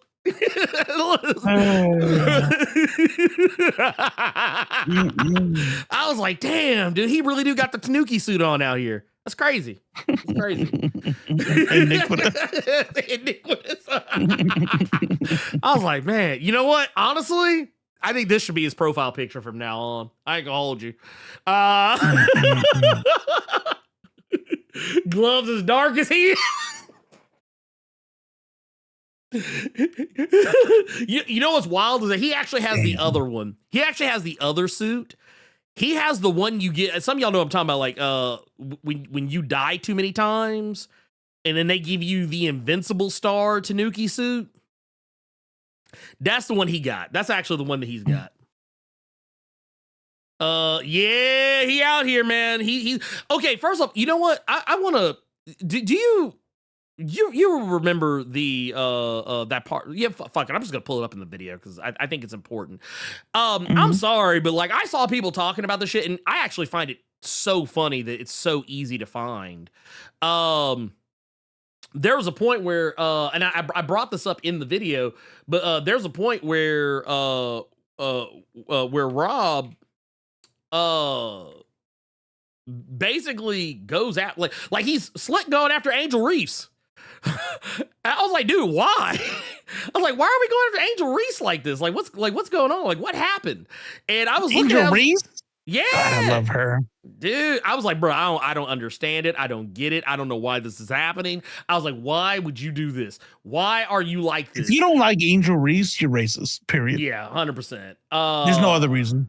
No. Oh God, no. There's no other reason. No. There's never another reason. No. But no, I saw it was somewhere in the video. I brought this up, but there's like a thing where yeah, he put out a tweet and it was basically like it was like a shot at it was a shot at Angel Reese where she had said something about them playing, like, basically it was a shot at Caitlin Clark, really, the Angel Reese had kind of threw out there, because people were basically acting like, oh, the only reason people are watching WNBA is because of Caitlin Clark, which Rob seems That's to what I'm agree talking with. about. That's how you know. Automatically. Like, these people don't even try to pretend anymore. No, you see, they there's do the not. white girl from Indiana, like, and she's all quiet and is only aggressive sneakily, but we don't like to talk about that. Way better than Angel Reese, the black girl. Like, Right? you guys are fucking clowns. You guys don't even. Also, I'm not gonna hold you. Somebody that's as anti-black as Rob, I don't like seeing them use like black memes, because to me it feels like digital blackface. Damn. I'm not gonna hold you. Let me here. I'm gonna pull this up because I always hate scrubbing shit on YouTube because it's like such a pain in the ass. I literally have the video like right here. I can literally just pull the motherfucker up. John Stewart said that there were people mining content from What's our that? videos, or from the video that you talking about, the one from last Nerds of Culture. Oh, I'm sure they probably did. I want to watch. What's the link? Yeah, show me. Yeah, send me a link. So here's the part of the video. I'm gonna bring. Yeah, sorry for the jump scare look on my face, but let's turn this up. And have you been able to hear everything? Just curiosity. Yeah. Okay. Cool. Mhm. Bet. So here, I'm gonna pull this. I'm gonna play this little clip from the video, and I'll let it speak for itself. Color, they're the most racist to me. Yeah, the reason why we watching women's basketball is not just because of one person. It's because of me too, and I want y'all to realize that. Ain't nobody coming to see you, Otis. But literally, I saw him. See, like right. So here, I just want to run it back. You really hate black people. That is so wild. It's Like, here, because wait a of me minute. too, and I want y'all to realize that. The fact that this Negro used a black movie to tear down a black woman, when this man got a white profile pic, he out here like this? I'm sorry, if this is how you move, I don't want to see you doing no bullshit like this. I'm surprised he has his face in the Threads thing. Well, no, this is on Twitter. Yeah, this is on Twitter. Well, no, that's the funny thing about it. Like, so on Twitter, I think it also has a lot to do with the fact that, like, I think by this point, I don't think he cares. I don't think he cares if people on Twitter know. Yeah. But, like, you can tell that he wants to make sure people on YouTube don't know. But, like, 2.5 million views. Yeah. And That's this what man, you do with your platform. Yeah. Oh, Rob, by the way, I know you're watching this shit. Look at that. You already know what you can do. Yeah. And you're out here being like that. 2.5 million. You know, God damn, that's a lot of people. Yeah. That's multiple cities in some states. Like, also, I think it's funny that, like, you. And mind you, this is from, like, you look at the date on that. That wasn't all that long ago. no. And then look at What the I caption. said, I wasn't kidding. Yeah. Thinking she has fans is crazy. Do you not pay attention to the comments when people are trashing her? Because I can guarantee you one thing, that 90% of the people supporting Angel Reese are going to be black, and 100%, well, I guess 99, percent of the people supporting the other one, who, by the way, isn't even really a bad person. It kind of sucks to be her that she's been like made the poster child she's been for made racists. the villain. Yeah, she's been made the villain. Which here, I mean, she's a little shitty with her fouls, but that's her as a basketball player. You know what I mean? Like they all are. They like right. Most of the women playing the game. They like you know what it is? Fouls are dirty. No. I'm gonna tell you. You know what it is? I'm gonna tell you what it is. It's not that they play dirty. It's that they play just as hard as the men do. Because the men do the same shit and they do not get criticized for it. But it's because they are women.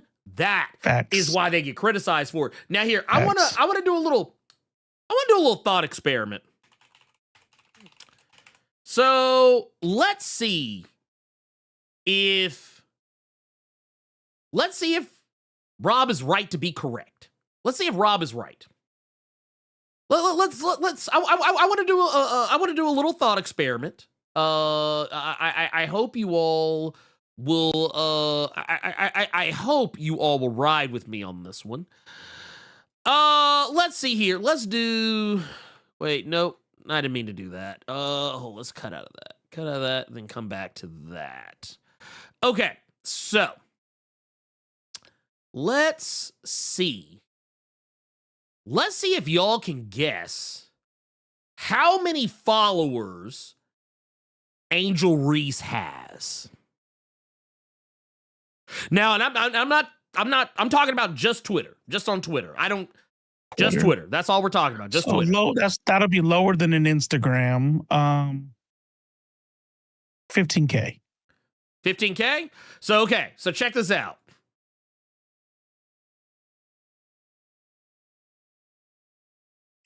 723.8K followers. 723,000 followers. But no she fans. thinks she has she thinks she has fans. Now I want to point out something, because let's be fair. Rob has not even half of that, but here he is shooting like, and I know not even half. That's like I think he's at 10%. Yeah. Now I want to make something clear. This is a pot kettle black situation. Because I don't have even half as many followers as Rob does, but here's the thing. Yeah, but you're not the one talking about a superstar not having any fans either, you know? Right, I'm not the one sitting here, also not the one sitting here tearing down a black woman. Tearing down a black woman for being black and playing basketball and also not shrinking herself for your fucking all lives matter sensibilities. Let's just keep it a buck. For a guy who doesn't like for a guy as white as Rob is, it's wild that he loves playing the minstrel. You know what I mean? He loves it. He's like, look at me. I hate black people too, guys. I'm on team fuck Angel Reese, right, guys? Do you like me now? And I know he tried to like clean it up and say that like, oh, I wouldn't be friends with people like Nerd Erotic or Critical Drinker. I doubt that. That's why. Oh, there was a comment, or was it a super chat? Somebody said something. Oh yeah. So there's a super chat, $4.99 from little A824. I'm such a nerd. I only see 824 on that. I'm like, notice how Nerd Erotic didn't come to Rob's defense. Very telling. No, because Nerd Erotic, probably also saw the one where he said, I don't like them. What do you mean? What do you mean, guys? I don't like them. Because I shared it in the video. I shared it in the video. Like, bitch, we gave each other. No, let me stop. Like, we hung out, is what I was going to say. I guarantee they didn't like that shit. Oh, no, probably not. So this guy lost his probably a large chunk of his black following. Yeah, and his two Nazi friends. Well, and let's keep it a buck. The majority of I feel feel like the majority of his fans are white anyway. So I mean, you know, the ones that are on that sick bullshit, they're lapping his anti-blackness up, and they love him for it, and they don't see what it's kind of like. You know how like when people who are racist do and say racist things, and then they get called racist. So then, and what do they immediately pivot to? I'm not racist. This is not racist. You're overthinking it. It's because they literally. It's a cognitive dissonance that I don't even, you know, I'm not even going to be that kind. It's not a cognitive dissonance. It's really just the playbook. It's the playbook that they have been taught to use every time they get caught up in some bullshit. And in a very Darvo style, you know, fashion, you just deny it, and then you just try to deflect everything back to the other person. No, I'm not racist. You're racist for even thinking that I'm racist. Yeah, they do that bullshit. And yeah, and that's another thing too, like right here, you know, Antoine Phillips said, yeah, he has more likes on his Reese hate, meaning people looking to hate on her, and Rob helps. I mean, no, it's 100%. It's exactly what it is. This is not even, you know, it's crazy. And honestly, I mean, look, man, listen, that token got spent already. Bruh, I hate to see it. Hate to see it. Hate to see it. Hate to see it. And here's the thing. You know what's funny? Because I think some people, I can't remember where I saw this, but oh, no, the lies I tell. I know exactly where I saw it because it was on the threads. But no, I actually found someone, I think it was a bot actually, but I also wonder if it was like Rob's burner account. I'm not 100% certain yet. I haven't really sussed that all out yet, but somebody sent this to me. Somebody sent this to me the other day. Bear in mind, this was in response to a post I made about Ianu getting nominated for an NAACP Image Award. But basically it's actually in reverse order, but basically they said going on your video and preaching about your supposed progressive politics while using the word coon to attack another black man just shows what a repugnant, shitty, insecure loser you are. You have some nerve on your video and throw slurs at someone else. You are pathetic. Fuck you. Block on sight if you want, but I'm calling you out, bigot. And don't come to me saying I'm black. I can say it. All you're doing is amplifying nasty, hateful, pre-Civil War minstrel stereotypes about black folk. You are not a wise, smart, sensible voice. You are scum. You know, you are right about one thing. I guarantee you that person is white. Oh, 100% this person's white. 100%. 100% this person is white. But also, I'm gonna take you a step further than that. We do not care. Like, just keeping it a buck with you. We do not care. Can you imagine like what he was like, what he had to been thinking like when he wrote that? He's like, yeah, he's gonna fucking I'm gonna tell him. He's gonna be so upset. Who are you? You don't even have a profile picture up. You know what I think it is too? Like, I think the other issue is that they can't say that I'm wrong, because here's the thing I think I need everybody to understand. What did I say in that video that can be disputed? Like, anyone with eyes to see, like just on first sight, would be able to dispute what I have said. Because what was my opening argument? Rob follows bigots, white supremacists, like Nerd, Roddick, and Critical Drinker. He can't deny it because he even corroborated what I said. Now, his reasoning behind why he follows them, I think, does not also pass the smell test because, as I said before, there are so many ways to keep up with what white supremacists say without following them. I don't need a white supremacist to pop up on my timeline to know what they say. I see it all the time. Also, if you're going to use the excuse that you follow white supremacists to keep your own moral compass in check, then your moral compass is faulty to begin with. I don't need. You never know.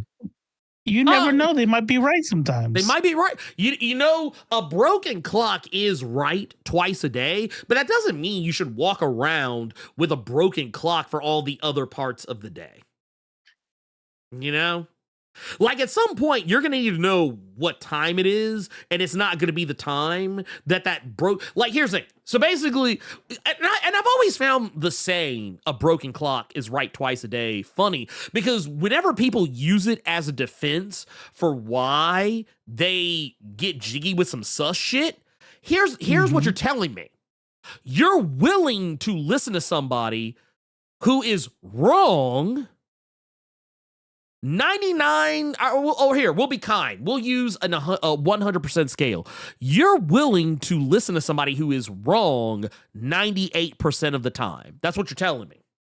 You're willing to listen to somebody, to give someone the opportunity, someone who is wrong 98% of the time. You're willing to listen to them that entire time, just on the off chance that 2% pops up. I'm sorry. That's fucking stupid. That is just fucking stupid. It's not a matter of not wanting to engage with people who disagree with me. I engage with people who disagree with me all the fucking time. It's called the comment section.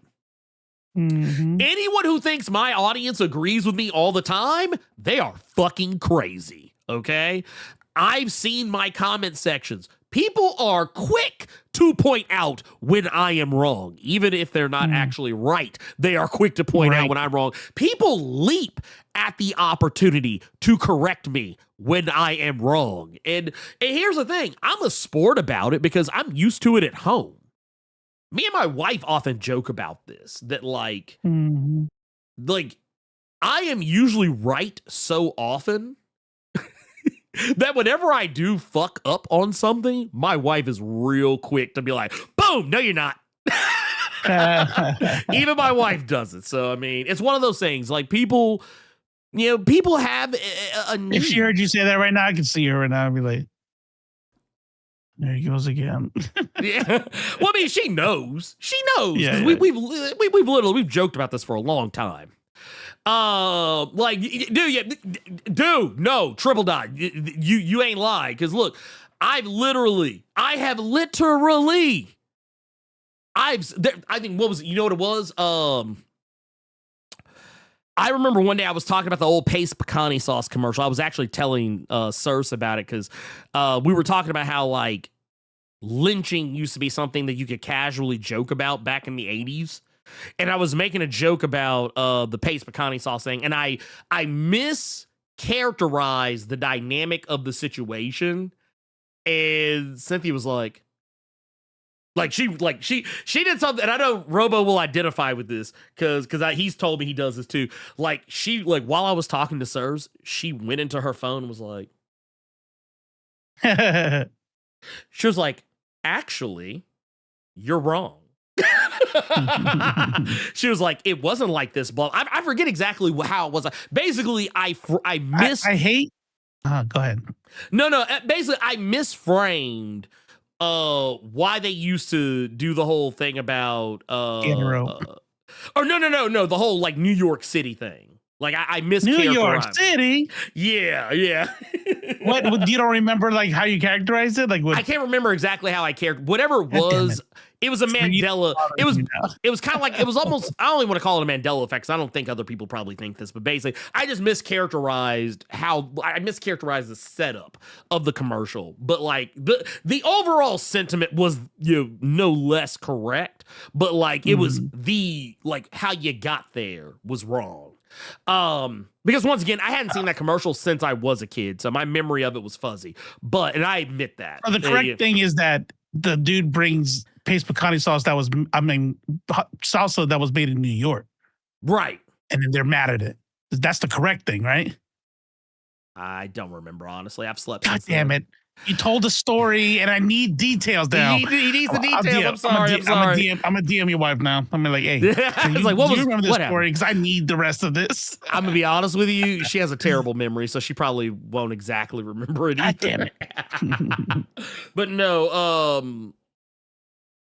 Here's the thing.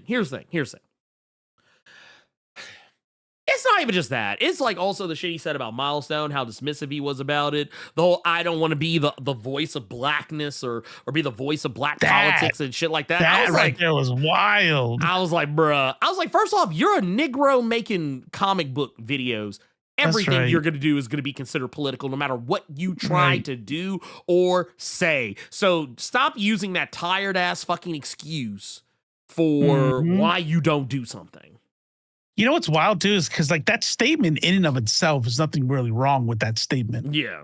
But it like there are ways to say that is legitimate. Like, I'm just a comic book guy. It's like, don't look to me to be the voice of black politics just because I'm black. Like there are a million ways, and you figured out the way to say it like you don't give a fuck about black politics. Right. You know what I mean? And if you didn't mean it that way, well, maybe ask yourself why it sounded like that. Why did everyone take it that way? Except for your white buddies. White buddies. You know? Yeah, your white folks. Well, and it's for me, like, and I get it, like, okay, I could understand if he said, I don't want to be I don't want to be the mascot. Like I don't want to, or I wouldn't say mascot. I would say I don't want to make it sound. I don't want to be the voice of black politics and make it sound like we're a monolith. That would have sounded better, maybe. I don't know. But for me, I'm like, look, dude, I'm black all day. I don't have a choice. I can't. You're not gonna see me putting up a white profile pic, okay? You're just not gonna see it. But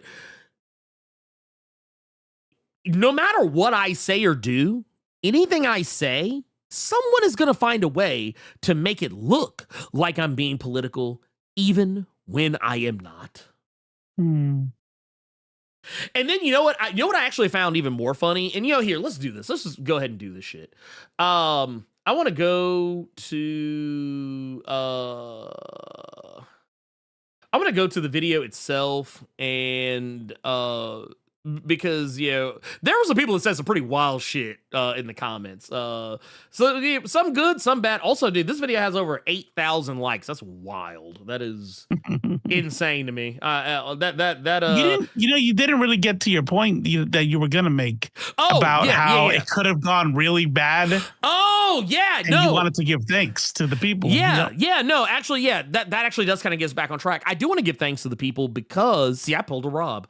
I want to give thanks to the people because this could have gone horribly. Honestly, when I put the video out, I was like, man, only like maybe 1,000 people are probably gonna watch this shit. I'm gonna get like 8 up in the comments. I'm not people are gonna like unsubscribe from the channel. I'm gonna lose all my followers or whatever because they're like, oh, you went after our favorite Negro or our favorite colored. You went against him. So now you have to pay the price. And honestly, while I haven't seen any immediate backlash from like other content creators, because I'm gonna keep it a buck with you. I think like Sal and I follow each other on social media, but we don't ever talk. I don't think we ever even actually interact. I think like we interacted one time and it was back on Twitter, but like now that because I think Sal has migrated over to Threads as well, we don't interact at all. So I don't know what Sal thinks. I've heard from some other people. Some people I actually named in the video. They've said their piece. They told me what they thought, and I won't say what it was, but because like I said, I'm not gonna air anybody out. But you know what's funny about clout chasing? You know what's funny about people saying that you're clout chasing for this? So John Stewart dropped some links in the Discord, the Nerds of Culture Questions channel. Yes. And the Dre Mac Show, who has 5.1 subscribers, 5.1 thousand subscribers. Him talking about you and Rob is his highest video ever. Oh, I believe that shit. Because his highest video ever. Let's see. Jay Leno, 2.6 thousand subscribers.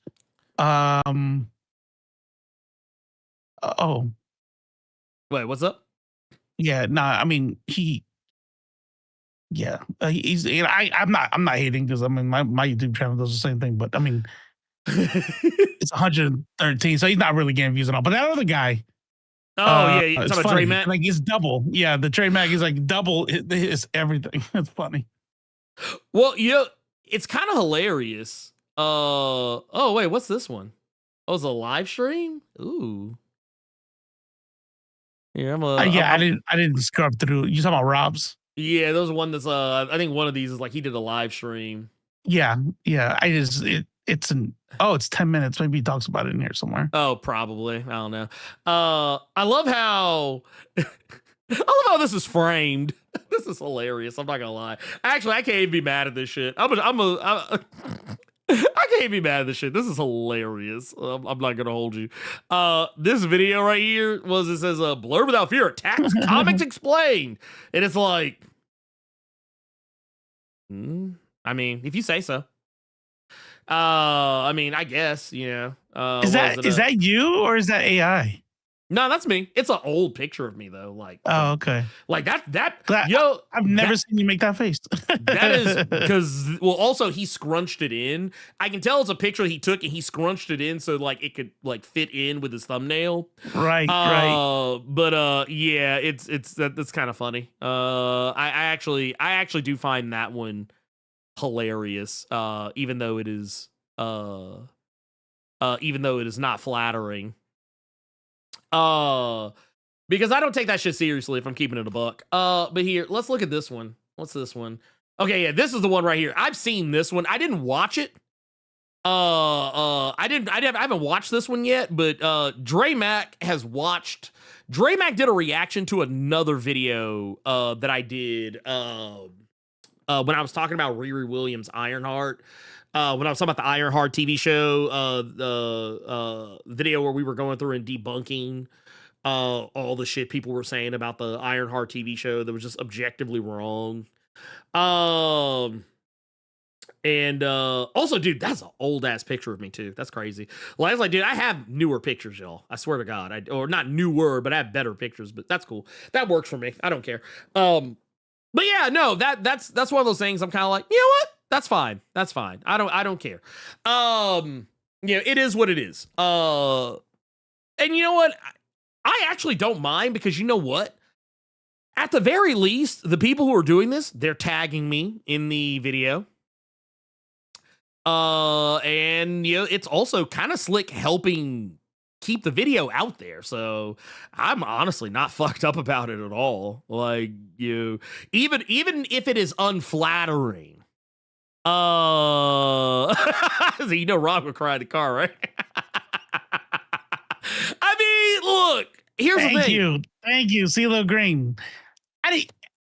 Even though it's not his face because it's squished, I wasn't sure. I'm like, I don't know. This is gonna sound like I'm clowning him. That picture squished. I'm like, why does he look like CeeLo Green right there? Yeah, that's exactly. I got a timestamp for you if you want to look at what Rob said in his thing. Oh, sure. In his little thing. Yeah, it's 420. 420, 421. That's hilarious, by the way. Yeah, let's go back to this then. Let's see. I'm gonna laugh if it's super nice. That's gonna be funny. Here, wait, let's see. Like, no. Why do you guys say that? No, I mean Blerd. I love Blerd. Yeah, he was a little upset earlier. Why do you guys say that? That'll be hilarious. Honestly. Oh man. Here, let's see what he has to say. Okay, that whole beef thing. I don't know that I would call it beef. Yeah, it's. I've kind of been keeping track of a lot of the videos that have been going on out there. All I do is follow Nerdrotic and Critical Drinker on Twitter. I don't know where people got the idea that I watch their videos and I'm subscribed to their channels. Not at all. And in fact, I don't promote them publicly. Like, I don't retweet the things they say. I don't tell people to go check out their content. Honestly, the only way people even knew that I follow them is because they went through my follower count. So I've never really publicly endorsed them, but it's weird, you know? At the end of the day, from what I gather, you know, between the video that Ernie made and some of the other videos that I've seen, is that people just kind of have this idea that by following them, it means that I agree with everything they say. Not really. Right, I don't agree with everything they say. Not everything. Okay, what parts wait. do you agree with? That's. Do you agree with that? Well, hey, wait a minute. I actually said. Did I not say that in the video? I'm almost positive I said that in the video. What do you agree with? Right. Like, what do you agree with? Like, make it clear. Like, not everything. Come on, guys. You were real quick to say in that one video that you're for the death penalty, but that you're pro-choice. So I mean. Wait here. How much is left of this video? There's still like 5 minutes left of this video. Yeah. Does he say anything past this? Did you see if he said anything? I found the start of it. I haven't heard okay, the gotcha. Okay, let's I don't know where people got that idea from, but to me, it just kind of seems like, political polarization. Speed it up, too, which is the idea that. Wait. I want to hear the last part he just I don't know said. where people got that idea from, but to me, it just kind of seems like, political polarization, which is the idea that, if you in any capacity entertain an idea from anybody over there, that means that you support them in their entirety. That's not true. I don't know why they got them. That's actually a good question, right? Like, why follow them at all? No, okay. So something to know is that guys like Critical Drinker and Nerdrotic are very much on the. Wait a minute. You know what? That's actually that's actually a good question.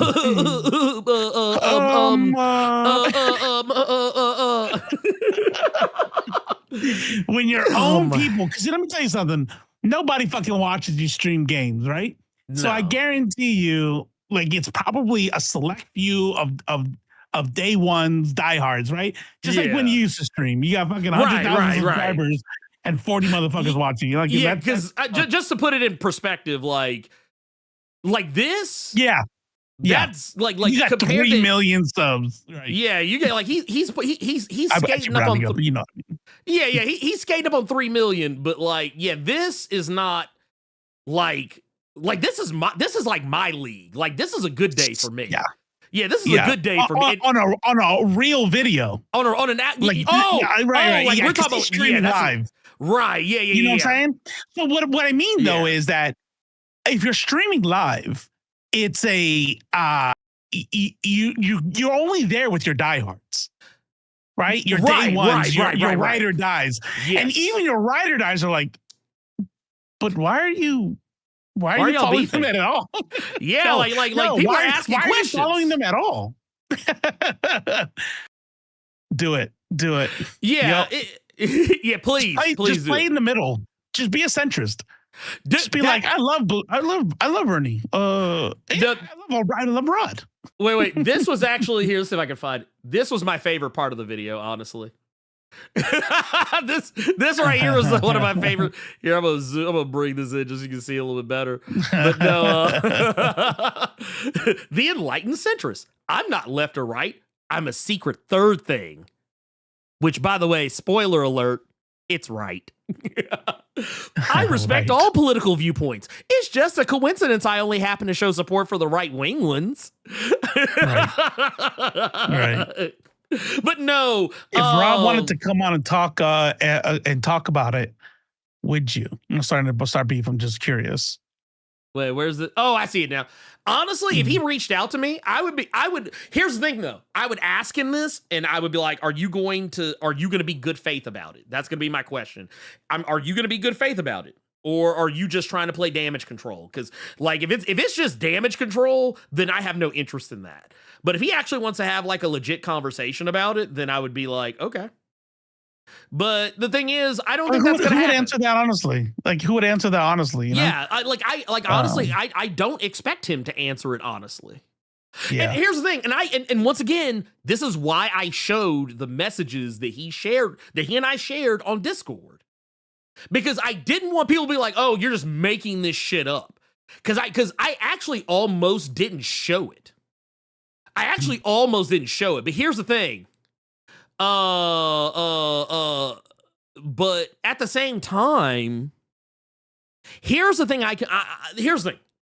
I don't give a fuck what Rob does. And I think I said that at the beginning of the video. Like, at the end of the day, he's his own dude.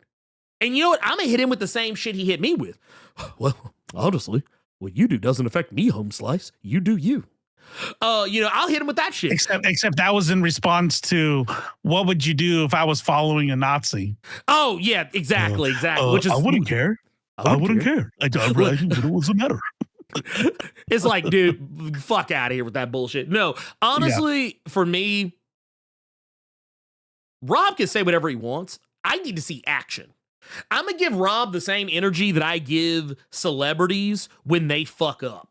It's like, okay, that's cool if you apologize or you come on and clean shit up. But here's the thing. But now I know who you are. And if I see you still, like, case in point.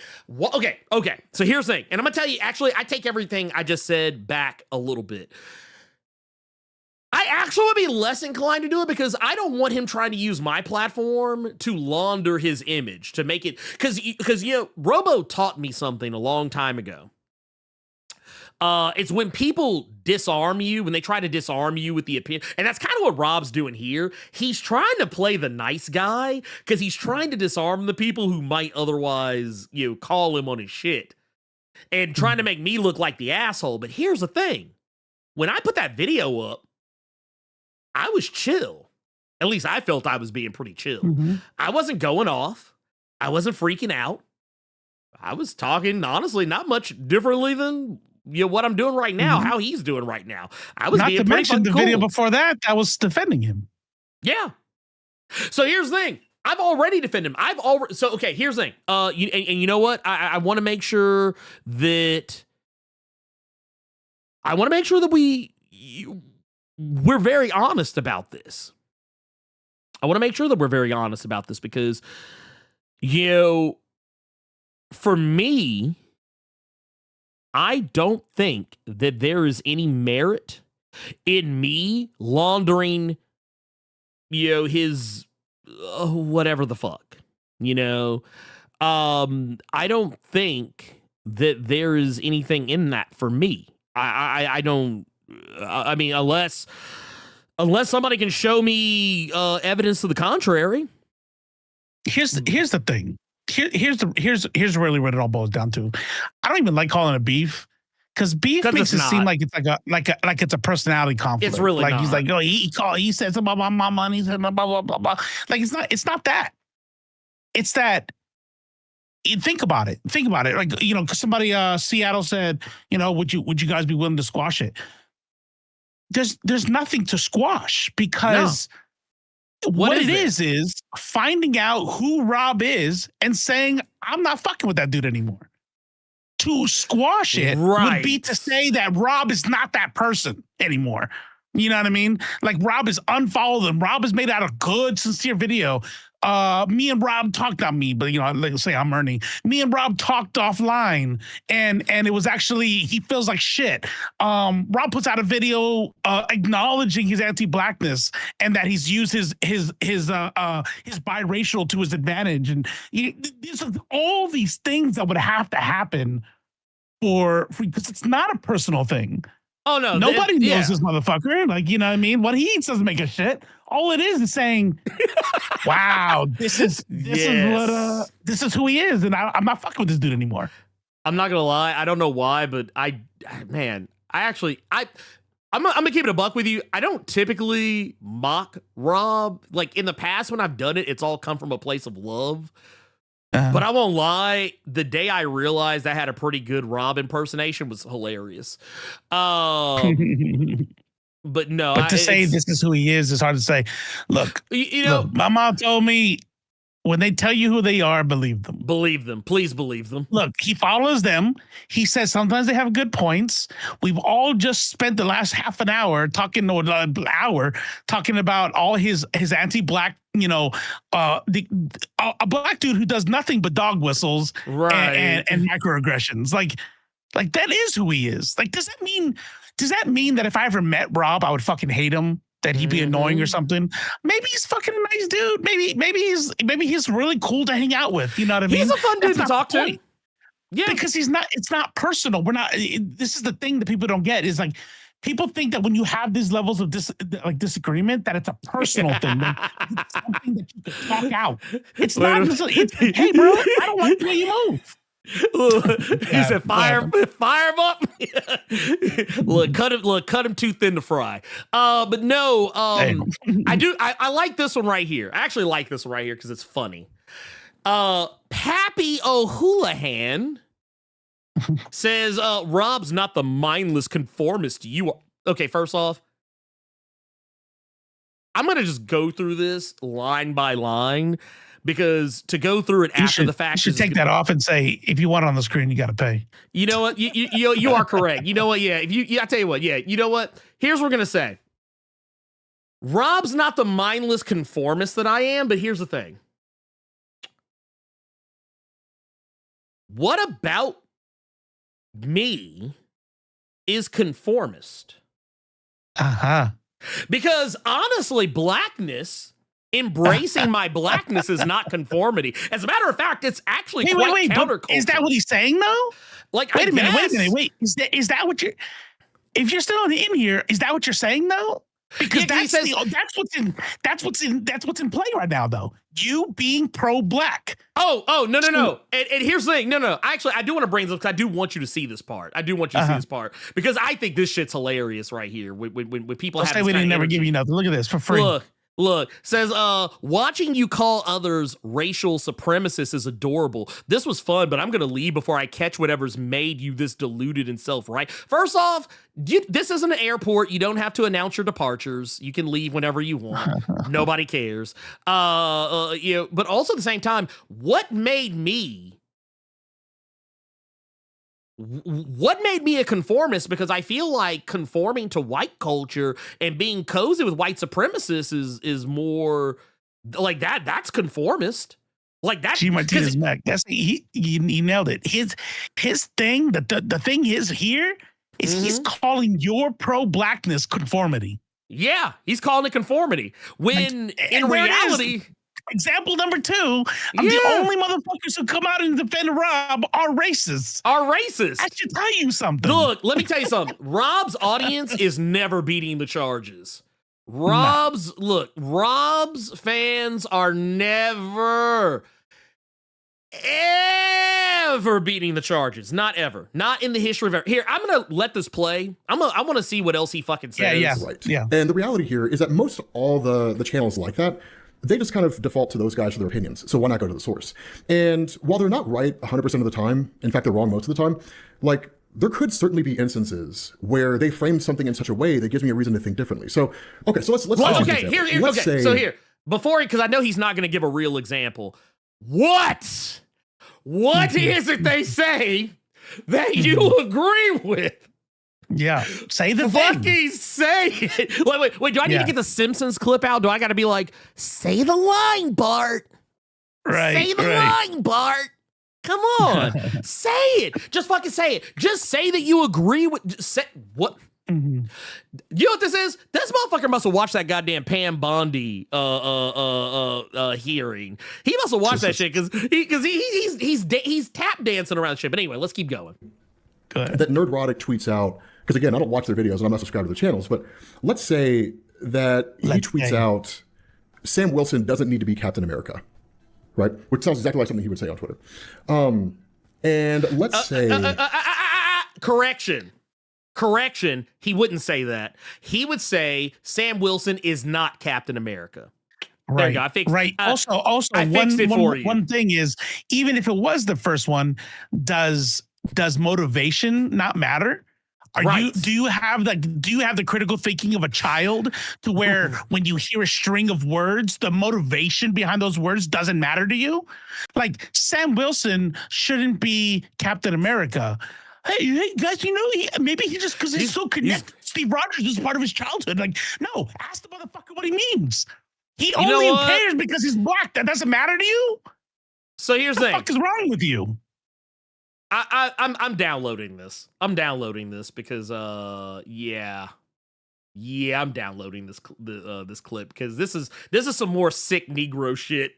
Even in his hypothetical, he fucking falls flat on his face. Like, what is wrong? It was your make-believe situation. You could have said anything. This right here, Xylism hit the nail. Rob bought Young Ripper comics. I can't prove it, but I just know it. I guarantee you he probably did. These right here, these buck dancing. Okay, yeah, I caught myself. I need to add that into the rotation. But no, let's see what else he says. That the two arguments he produces for this are that Sam Wilson is not hyper-patriotic enough, and he doesn't have the battle strategy of Steve Rogers, right? Well, to the first point, that doesn't count at all, right? Steve Rogers is not hyper-patriotic. In fact, he lost the role of Captain America because he refused to do what the government told him to, right? He'll work with the government, but not for the government. So that argument goes right out the window. He's making up an argument. He doesn't have the battle strategy of Sam Wilson. Then, okay, is there merit to that? At which point I find myself asking the question, what does it mean to be Captain America? Right? Like, I'm actually getting into voice acting. But what does it mean to be Captain America? Right? Well, Captain America stands against injustice. He stands for justice. What is he talking about? He leads his teammates into battle, even laying down his life on the line if he needs to. So, yeah, Sam Wilson has all of that. But the statement that Sam Wilson is not an effective Captain America because he doesn't have Steve Rogers' battle strategy actually raises an interesting question. Is Sam Wilson as capable of a Captain America as Steve Rogers? That's what I'm talking about, right? But again, that's why I just follow them on Twitter. I don't really watch any of their videos or anything like that. You didn't say anything. You didn't say anything. Answer the fucking question.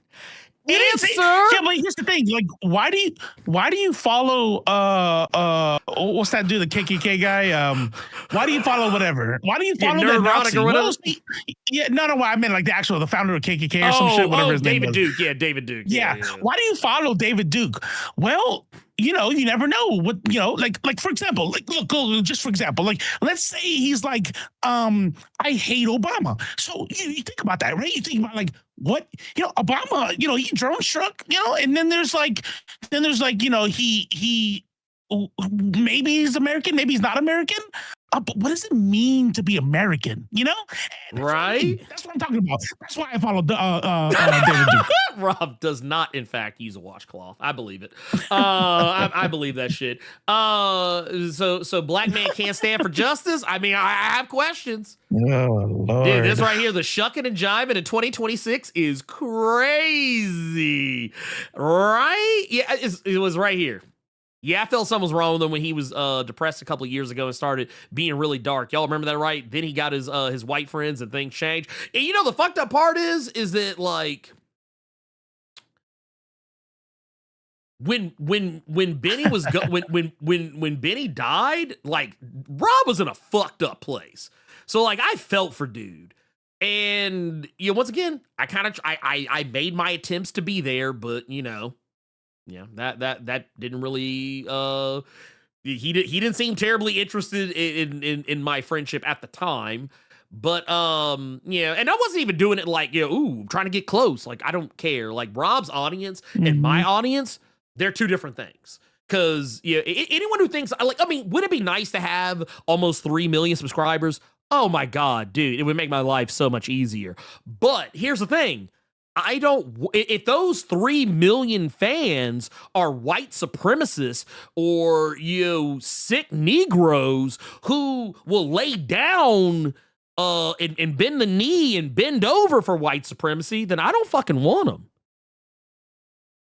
Like, that's the thing I think people get mixed up is that me and Rob have yes, there's some crossover. We have very different audiences. My audiences come to me because they want to hear my commentary. Rob's audience comes in because they want someone to spoon feed them a story. Mm-hmm. And I'm sorry, but I like I said, man, like I agree that when Rob was not being on his bullshit like this, I enjoyed his company. I thought he was fun to talk to. He made me laugh, and honestly, he's fun to play video games with. But one thing that he and I will never see eye to eye on is blackness and how it should be perceived and received. We'll never agree on that, I don't think. Ever. But that's another story altogether. I'm going to give him another chance. Let's see what happens. But somehow or another, people got into their heads that by following them on Twitter, despite never telling anybody that I do, that by following them on Twitter, that I'm somehow giving them promotion and giving them, exposure. and that I agree with everything they say. Nobody Understand said something, that. guys. Just because you follow a person on social media does not mean you endorse everything they say. It doesn't mean you agree with everything they say. That's where I say I think the political polarization comes into play, because I think it's this idea that even in any capacity, listening to what someone over there has to say immediately creates problems. I mean, I live my life that way, right? I don't mind being a centrist, right? Like I watch CNN and Fox News at the same time, for an example. So again, it's just one of those things. But I'm not, I'm not going to apologize for any of that. If that's what people are hoping for, like it's not going to happen. Never going to happen. So, didn't know I stream? Yeah. Why do I care what they say? For the same reason that I care what people on the far left say. Because the reality is that the truth is always some. Wait. Hold up. The far left, the max. This motherfucker used to watch TYT, and I believe it. This Negro used to watch TYT. I believe it. I fucking The believe radical it. left. Oh, not the radical left. Oh my God. Dude, oh my God. John Stewart, I think you just made it where this Negro is never beating the charges. I'm sorry. This man is cooked for life. He is cooked for life. Because here's the thing. I will admit, I would consider myself a far left person, I guess. Or you know what? Whatever people perceive as being far left, I guess I am that. I do consider myself radical leftist scum. So, that's fine. I self-identify as that. So I guess, that assessment is true. But here's the thing. Whenever people say the far left, you've basically told me where you right, sit. Yeah, that's yeah, right. You. It's not far to me. It's the near left. Wait a minute. I see you. Yeah, I see you. I got you. I got you. Out there telling on himself. Look, because right here, I am. Yeah, I'm with Quinn right here. I am the intolerant left. I am not, dude. Fuck that nice shit. No, fuck it. No, and here's the thing. Because, I think he's one of those people, because also, if I'm not mistaken, he's a libertarian, if I remember correctly. Which, honestly, I kind of think is slick worse than being a Republican sometimes. Because, it's like, you want to be a Republican, but you don't want to be 10 toes down in Republicanisms. You want to have, you know what it is? It's like when you got it's like when it's like when you got this kind of I guess fuck buddy relationship, but but y'all don't go on dates. Y'all don't go out to eat or nothing. It's just strictly when y'all meet up, it's okay. Yeah, it's okay, you meet up at the little hotel or whatever, and y'all just immediately it's not hey, you want me to make you a sandwich, you want something to eat, or hey, you want to go grab something real quick. It's no, it's no, let's go ahead and get this over with. Just go ahead and y'all just immediately start taking off clothes and shit and just okay. It's wild, dude. That's crazy. That's crazy. That's wild. Yeah, great value republicanism is that is crazy right there. Yeah, here it is. Yeah, libertarian, Republican who smokes weed and has opinions on the age of consent. Bruh, questionable. Yeah, I was about to say questionable. Look, I'm gonna keep it a buck with you. There, in the Blerd Cave, I think the first Blerd Cave annual we did with Rob, he recounted a story that I'm pretty sure is the reason why that video got limited ads.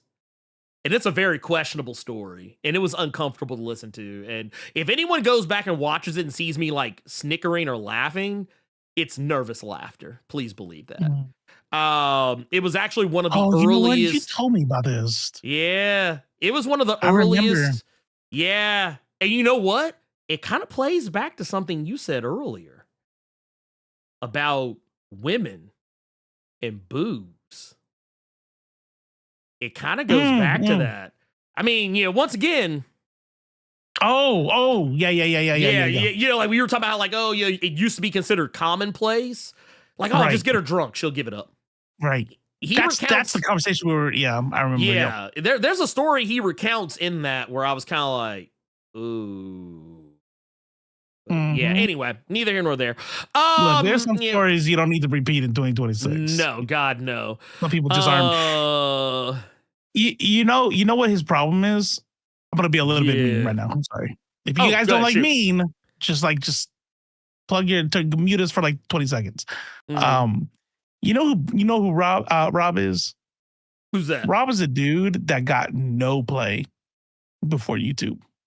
Oh, yeah, I'm willing. I'm Like willing to handle none. I guarantee you, like antisocial, no play, no friends, got bullied, and he is the type of individual. Those dudes are dangerous.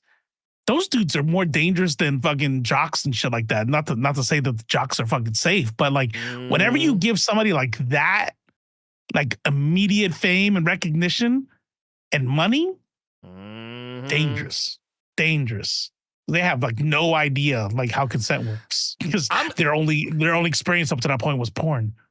I'm curious too. Did y'all find it? Did y'all find the thing that I was talking about? Because I'm pretty sure it was in the first one. I think it was in the first one. I don't think it was in the second one. I think it was in the first one. Because the second one, Dope Spill, was around.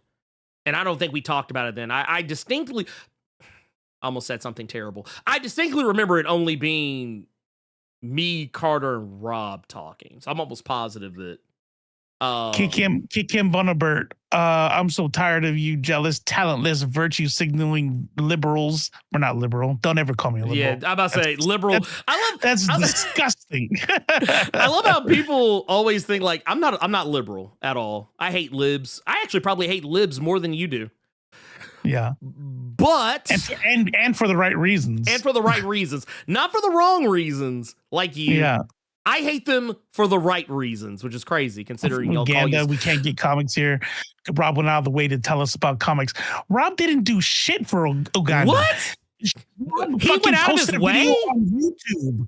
Do you understand how YouTube works? Do you think that the YouTube that you're watching is sent to you? Do you think these are videos for Uganda? Or do you just have access to the internet? You fucking idiot. I ain't gonna hold for you. Say Rob went out of his way to make money is nasty work. That's nasty. Who are you work. people, honestly? You tell me. You're watching me, Yeah, bitch. you're watching me. Yeah, I was gonna say, you tell me. From on the other side of the planet, watching us. Yeah, you came here. You know what I mean? So you are a spectator. You are the audience. And also, you ask me who the fuck we are? Also, I want to point out something. Outside of the description, we never really advertised much about like that we were like I did this intentionally. We didn't advertise. That's true. We didn't advertise Comic Explain, so some of y'all telling on yourselves, and I'm pretty sure some of these accounts I think are not even just some of his fans. I think some of them are bots, and I think some of them might be Rob himself. Yeah. Because so full transparency, Rob's account is hidden from the channel. So yeah. Rob's account is hidden from the channel, so he would have to use a different account to come here. So. And honestly, a lot of this, I'm from Uganda. What the fuck? I don't give a fuck about you being just so in you guys Uganda. know, I am 100% black. I am a black man who's saying these words right now. First off, you can be in Uganda and also not be black. So what the fuck does that got to do with it? Okay, so here's the thing. Rob didn't go out of his way to basically read detail by detail, line by line what happened in a comic. That's not going out of your way, I promise you. Nah. What would you should really be thinking Comic Story, and Comic Story will get you caught up. Yeah, for real. But yeah, that's another. Yeah, this reads like as a black man. This is as a you know what? All I hear the whole time I'm reading this. That's all I hear. I just hear raccoons. That's all I hear. Wait. Rocket, is that you? Rocket? That's got to be Rocket. his other cousin. That's crazy. That's crazy. The account was made in 2014, so maybe not Rob, but you're still whack. You're still a clown. Yeah, bro. You came looking for a channel that didn't even advertise we were talking about Rob, just to sit in the audience, right? Just to sit in the audience and say that we're nobody and we're jealous. Damn, that's crazy. Why would we be jealous of somebody who's ashamed of being black? For real, that is nasty work. That is nasty work. Because look, I'll be the first one to say I'm black. I say it all the time. I'm black all day. So I'm not ashamed of shit. I'm black Monday through Sunday. Monday through Sunday.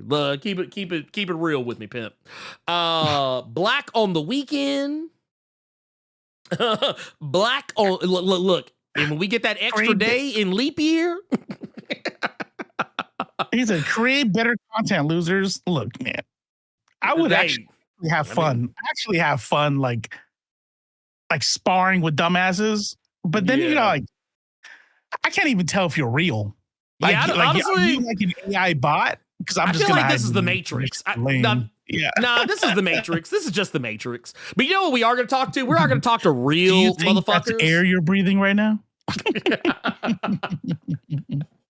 He's like, this is how motherfucker be like, I choose the Matrix. Yeah. Okay, dude. Okay, Joe Pantoliano. Real talk? Mm-hmm. Like totally unrelated, but just on that scene. Mm-hmm. Fuck yeah. I'm telling you right now, put me back in. Put me the fuck back in. Unless you give me superpowers like Neo, there's no fucking way. I'll be mad as fuck. Like, I mean, I could have sat here for 80 years, died like everybody else, but you unplugged me to bring me into this shit?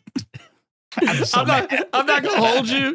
I'm not gonna hold you. Like, I mean, yeah, there's something to be said for like ignorance is bliss.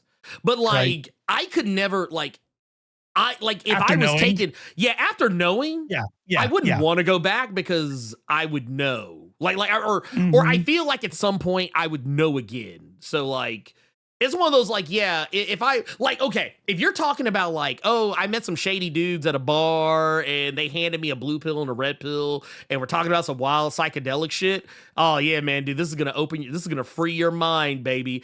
I'm not going to hold you. I would probably be like, nah, I'm good. Cause I'd be like, this shit might be fentanyl. This might be fentanyl right here, man. I might fucking die off this shit. like I might die. Like I might die just touching the pill. But you made, being in the same room with it. Like you could, because if you're a cop, if it's in the air, dude, especially if you put it on a dollar bill. If you put it on a dollar bill, oh man, that's it, man. I'm a dead man. I'm a dead man. But like, if I chose to get out of the Matrix and be like Neo and the rest of them, and then like someone said, hey, we could put you back in, I'd be like, yeah, but I don't want to be a battery either. Like, is there like a third option where like I can keep the superpowers?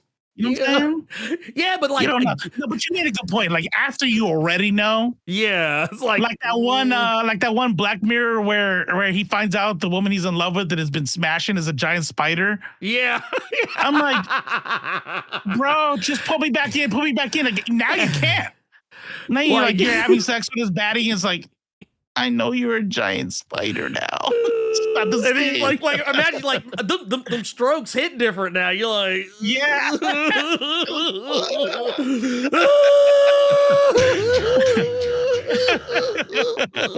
But no, in all seriousness though, we got Brent Fox out here says that shit with Rob did fuck me up. Very thankful for y'all. Happy Black History. That's month. right. God Look at that, all caps. Look at that, all caps, man. Look, I love to see it. I love to see shit like this. Mm-mm. Woo! I love to see. There's a problem with when the not black guy on the show is happier about black people than a black dude. Bruh, look. You gotta fix that. Just gotta work on that, you know? One of my homies, friend of the channel, Galen from Hero Mo Podcast, told me his white son even clocked that shit. I was like, bruh. I was like, to keep it like Galen is a whole black man. He has a white stepson through marriage, and he said his white son clock that shit about Rob that he doesn't talk about black shit on his channel. I was like, bro, that is crazy. That is crazy. But no, our homie Lil A8. I also want to say 824 too. But I want to say 824 too. God damn it. God damn it, you got me. But no, Lil A824 said, notice how Nerd Roddick did. Yep, see? Look at that shit, man. Yeah, we saw that one, yeah. Let's see. Oh, wait, here. This, yeah, this, yep. And then we got, right here. We saw this with two Vampire Greg, hit us with the CB Cebulski. Oh, we got this right here, Vandolph the Black. So I've described him and even defended him in the past. Sadly, dude said he'd be a villain in real life, and he meant it. Sad to see it. Not shocked, though. And I actually talked to some people about that on Threads the other day, too. Like, people were pointing out that, like, he was very adamant. He was very adamant that, like, if he has superpowers, he'd be a bad guy. Which I think is kind of funny because, like, I mean, I've said stuff like that before as well. Who the fuck is a bad guy in your own story? Like, I've said it as a joke. Like, I've said it as a joke, but, like, in reality, the reality of it is I would be nothing. I would be that dude who had superpowers who just wanted to be left alone. It depends what superpowers I have. If I'm completely invincible, there's a large part of the population that would consider me a bad guy. But you know what's the important part? I wouldn't think I'm a bad guy because I'm going to be out there fucking vaporizing predators and all, you know what I mean? Like, we're going to be Dexter in this bitch, you know? Oh, for real. And so I'm going to be called a terrorist, serial killer, whatever you want to call me. We're going to see a massive drop in child predators. Oh, man. Oh, 100%. Like, and that's what it is. And here's the thing. I would be that's the thing where I would do shit like that, but I would do it on the hush. Mm-hmm. Like, people, I would be the terror that fucking stalks the night. Pedos would be scared. Dexter wasn't a bad guy. Come exactly, on. Yeah. We've also got some. We also got some that I missed. We've also got Vandalph the Black with the 13 months said waiting for the Rob and Tyrone team up. Oh, you know they're gonna do some shit. You know Tyrone's gonna come sniffing around. Man, look, he's like, ooh. He's like, yeah, we can get him. We can get him together. Jesus Christ. And we also got Michael DeFonte with the 18 months of the Blur Club goal. Says, watching live VOD, click on the like, thumbs up button. It helps the channel grow. And click subscribe and the bell button for alerts of new shows and videos. See, man, look, man, out here just doing the Lord's work, man. So we love to see you, Michael. We love you. We love you. Then DJ Kobe said, it's not beef. It's culture. Goddamn right. There it is. These are indisputable facts. We are the nerds of culture. Yes. You can't let that shit slide. Come on. What I look like. I don't care how many subscribers you got. You could have had 100 million subscribers. You could be Mr. Beast. Yeah. And we'll still dog walk you because this is not about followers. Like, you know, once again, keeping it a band. This could have gone infinitely fucking wrong for me. Infinitely. This shit could have literally gone like when I say like the opposite direction, I mean like the polar opposite direction where like basically I have to release a video making a statement saying, well, no more videos on the channel, y'all. I have to put the channel down and I gotta get the ukulele out and fucking sing a fucking song and some shit.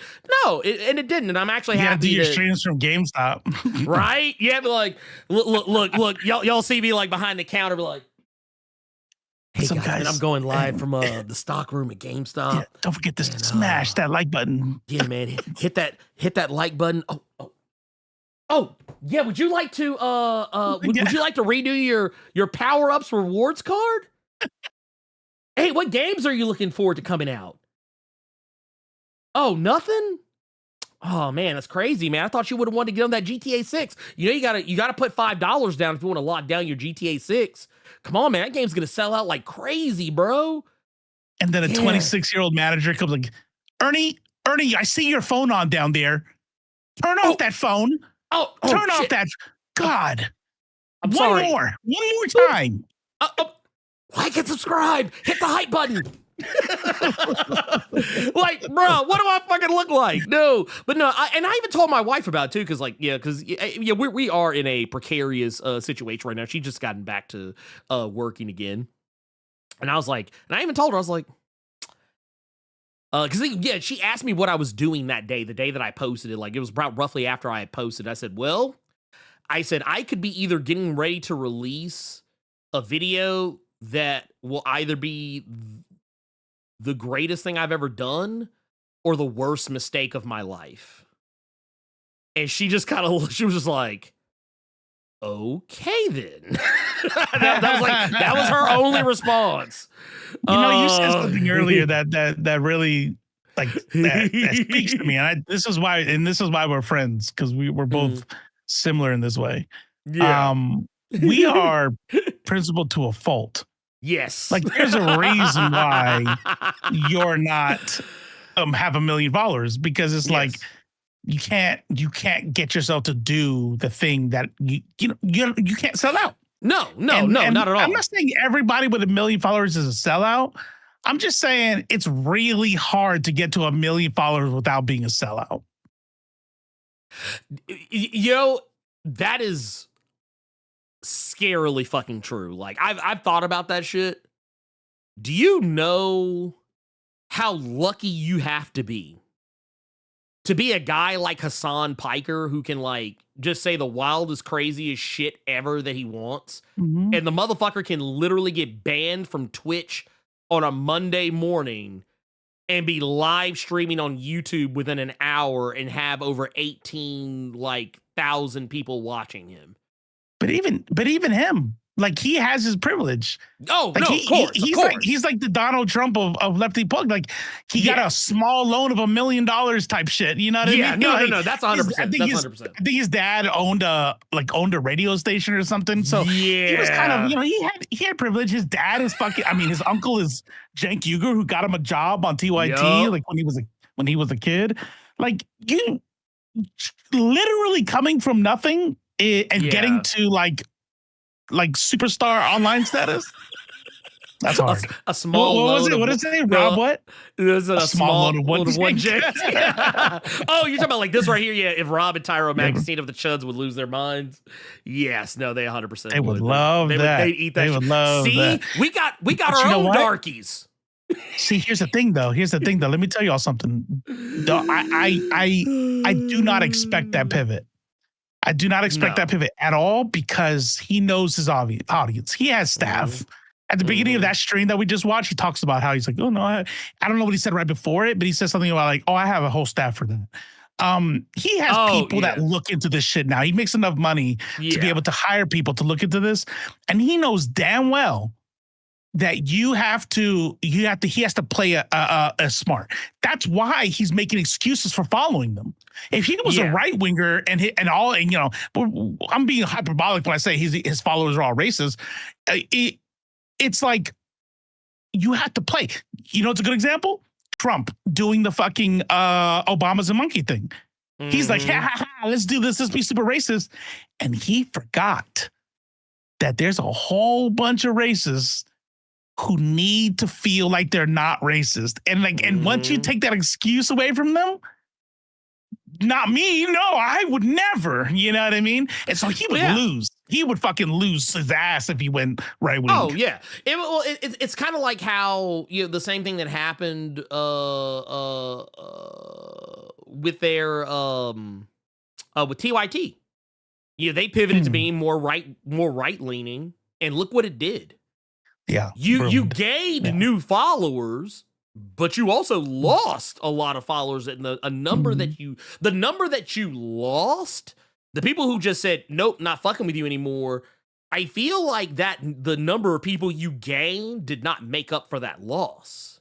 It's why when people do that right-wing pivot, why they always end up failing, why you almost never really hear from them again, or like they end up like kind of falling like all the way the fuck off, is because, like, okay, case in point, Zachary Levi, he thought that it was advantageous to openly admit that he was MAGA, because he thought, oh, I see the writing on the wall, I feel I see the winds of change coming, I'm gonna go this way. And then he went that way, and guess what? Now we don't see that motherfucker in shit no more.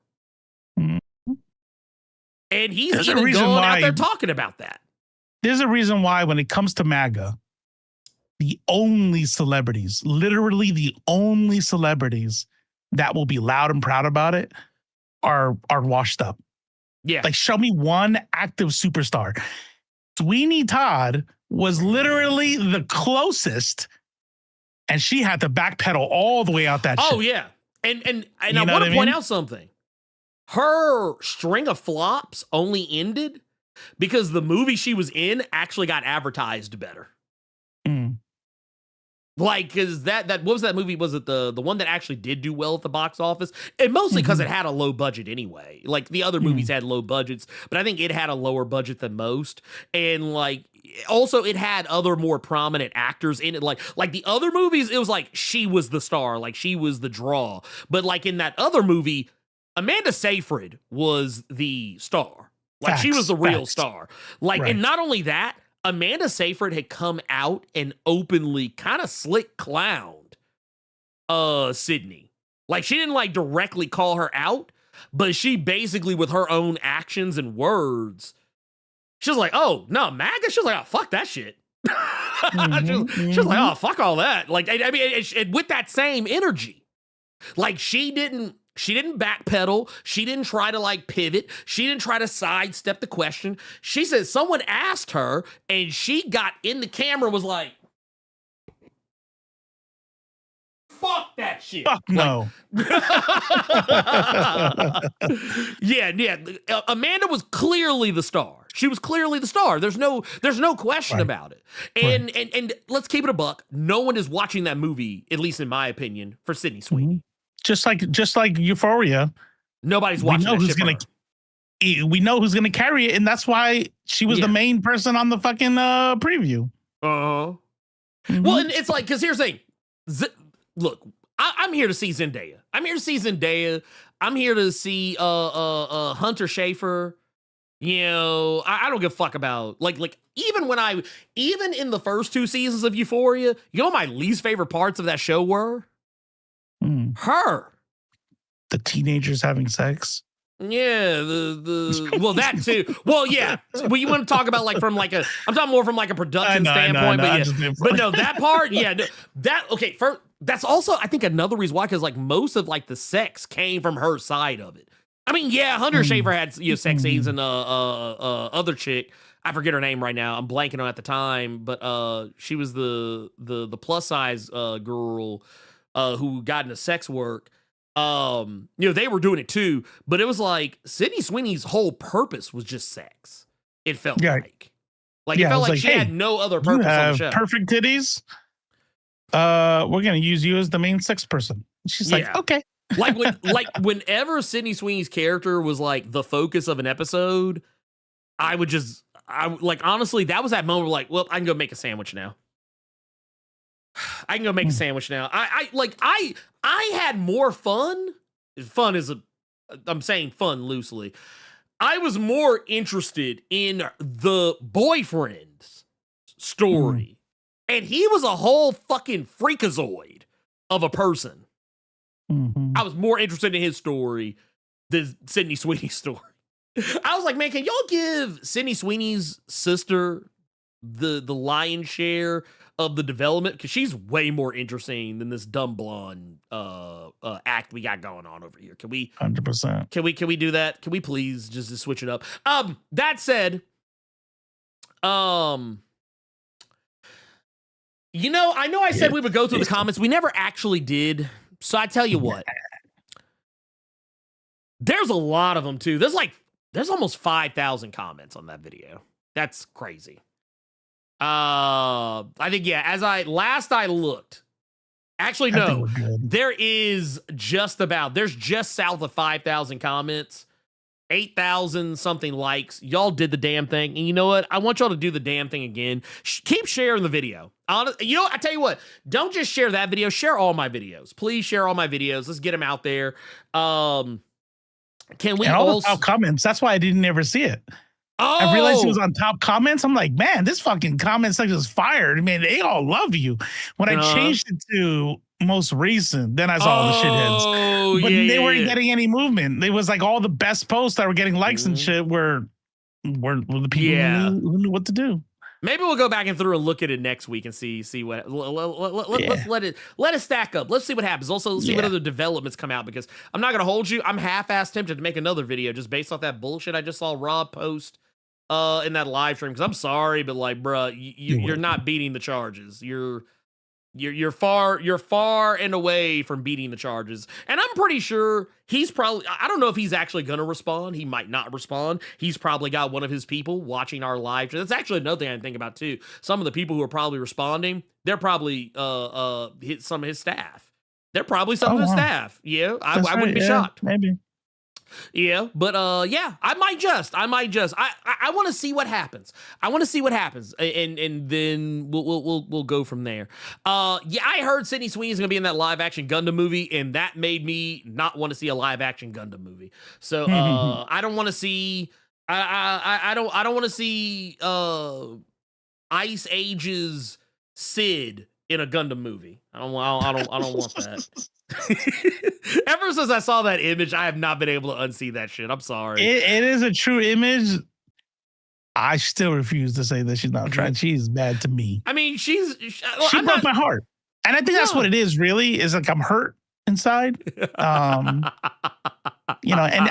have to go through the grieving process. Yeah, you know, that's fair. That's fair. You know what? I agree with it, but like, I'm sorry, but once I saw, and some of y'all probably know what picture I'm talking about. I know you're about to pull this shit up. Too. When I saw this shit, I was like, oh shit. Look, man, AI is bad, but this is like the one time where I'm kind of like, wait, hold, wait. Go ahead. Rough. That's so rough. Oh, wait a minute. Let me pour some of this out.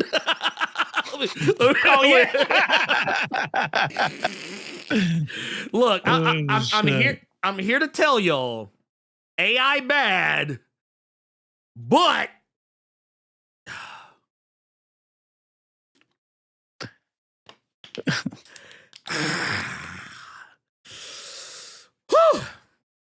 anyway, sorry. Not sorry.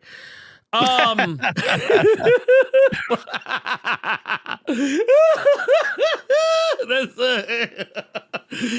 since I saw that shit, and I think it also doesn't help that, and it fits too. It fits. It actually fits. Like, what did he say?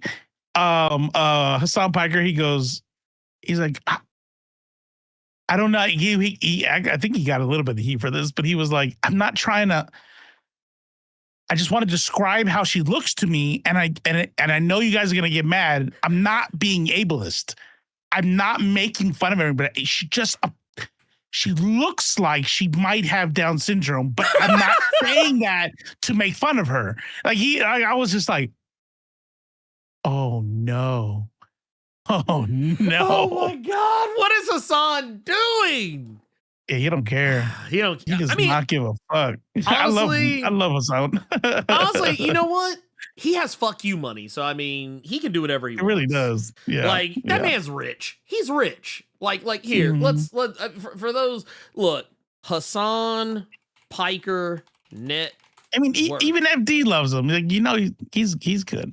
Oh good. Yeah, like this motherfucker, he is worth an estimated $8 million. So yeah, he's like, that's not exactly fuck you money, but if you got $1 million, you good. Like in your early 30s, $8 million. Yeah, you are okay. And apparently, he makes over $2 million. He makes over $2 million a year. So I mean, I'm sorry. At that point, man, I ain't gonna hold y'all.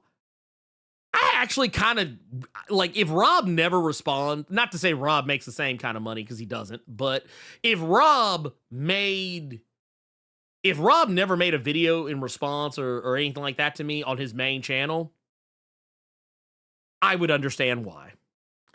Because keeping it a buck is for the same reason that I would not for the same reason that I would not respond to this video. For the same reason I wouldn't make it, like, I'd be like, anyway. Like, you know, this is coming from me, right? I'm not, I just, pot, you know, like you said, pot calling the kettle black. Yeah. But I wouldn't expect anybody to respond to one of my videos. Yeah. You know what I mean? I put up a video, gets 100 views on it, and like, no one's paying attention to that shit, man. Don't respond, CeeLo. Maybe I'm crazy. You know dude's MAGA? Yeah. It's sad. He performed at the Mar-a-Lago event, some shit or something. I was like, wow. Man, abusers love performing for other abusers. Like, honestly, I wasn't even shocked. I was like, yeah, I kind of saw that coming. I was like, yeah. like when I saw his ass on that stage, I was like, well, he is he's one of them. This is a sick Negro. Yeah, just man, just saying, you know. Jon Stewart dropped 10. I love it. I found it telling that Rob had to make up a hypothetical situation to justify following meth Roddick and Drunk Guy. He's followed them that long. Surely he had a real world example he could have used. Not to mention that he's lying through his teeth about it being 6 months. Mm-hmm. I promise. Unless the entire life cycle of his account he had 0 people he was following. And that's 6 not months true. ago. And no fucking way. Yeah, that's not true. Yeah. I know for a fact that's not true.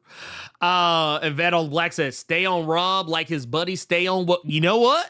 Maybe. But the thing is, I don't want people to think that I'm just doing it for like, because thing is, I don't want to make the mistake that some other channels have made.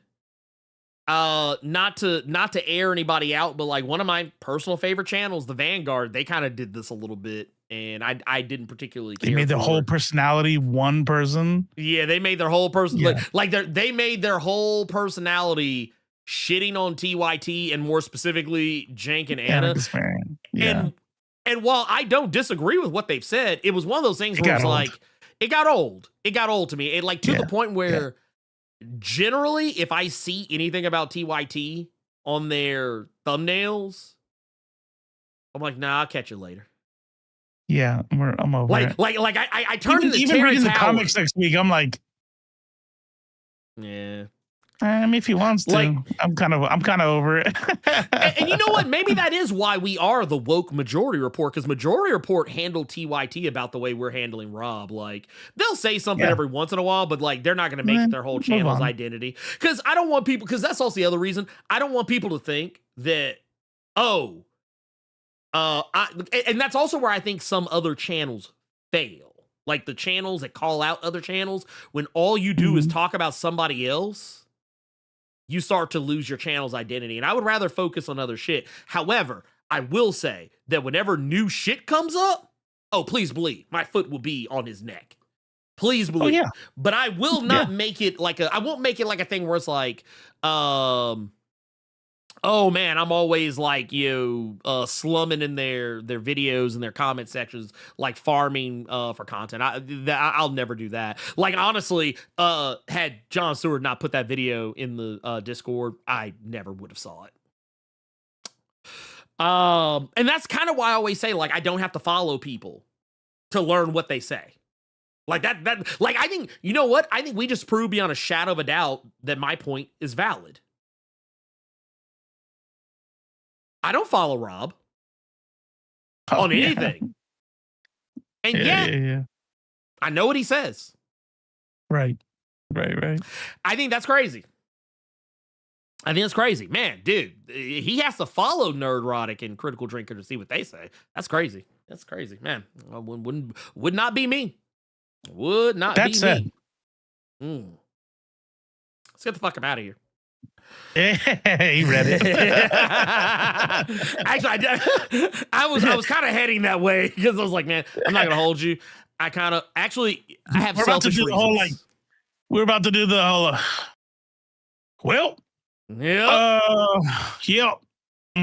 It's gotta go. Time to get out of here. Yeah, I'll check y'all later. Gotta hit that old dusty trail. You gotta do all the small talk first. You gotta do what you about to do? Yeah, Okay, yeah. all right. Yeah, Yeah, that's crazy. You gonna do that now, okay? Yeah, no, man. No, fuck that shit. We're no, we're not doing that. Dusting trip. Yeah, got it. Yep. Yeah. Well, it's getting about that time. Yeah, let me go ahead and get on up. No, all I'm gonna say is keep it locked. We got more videos coming. Actually got a trio of videos on the way for you, as well as some more cool stuff next week. And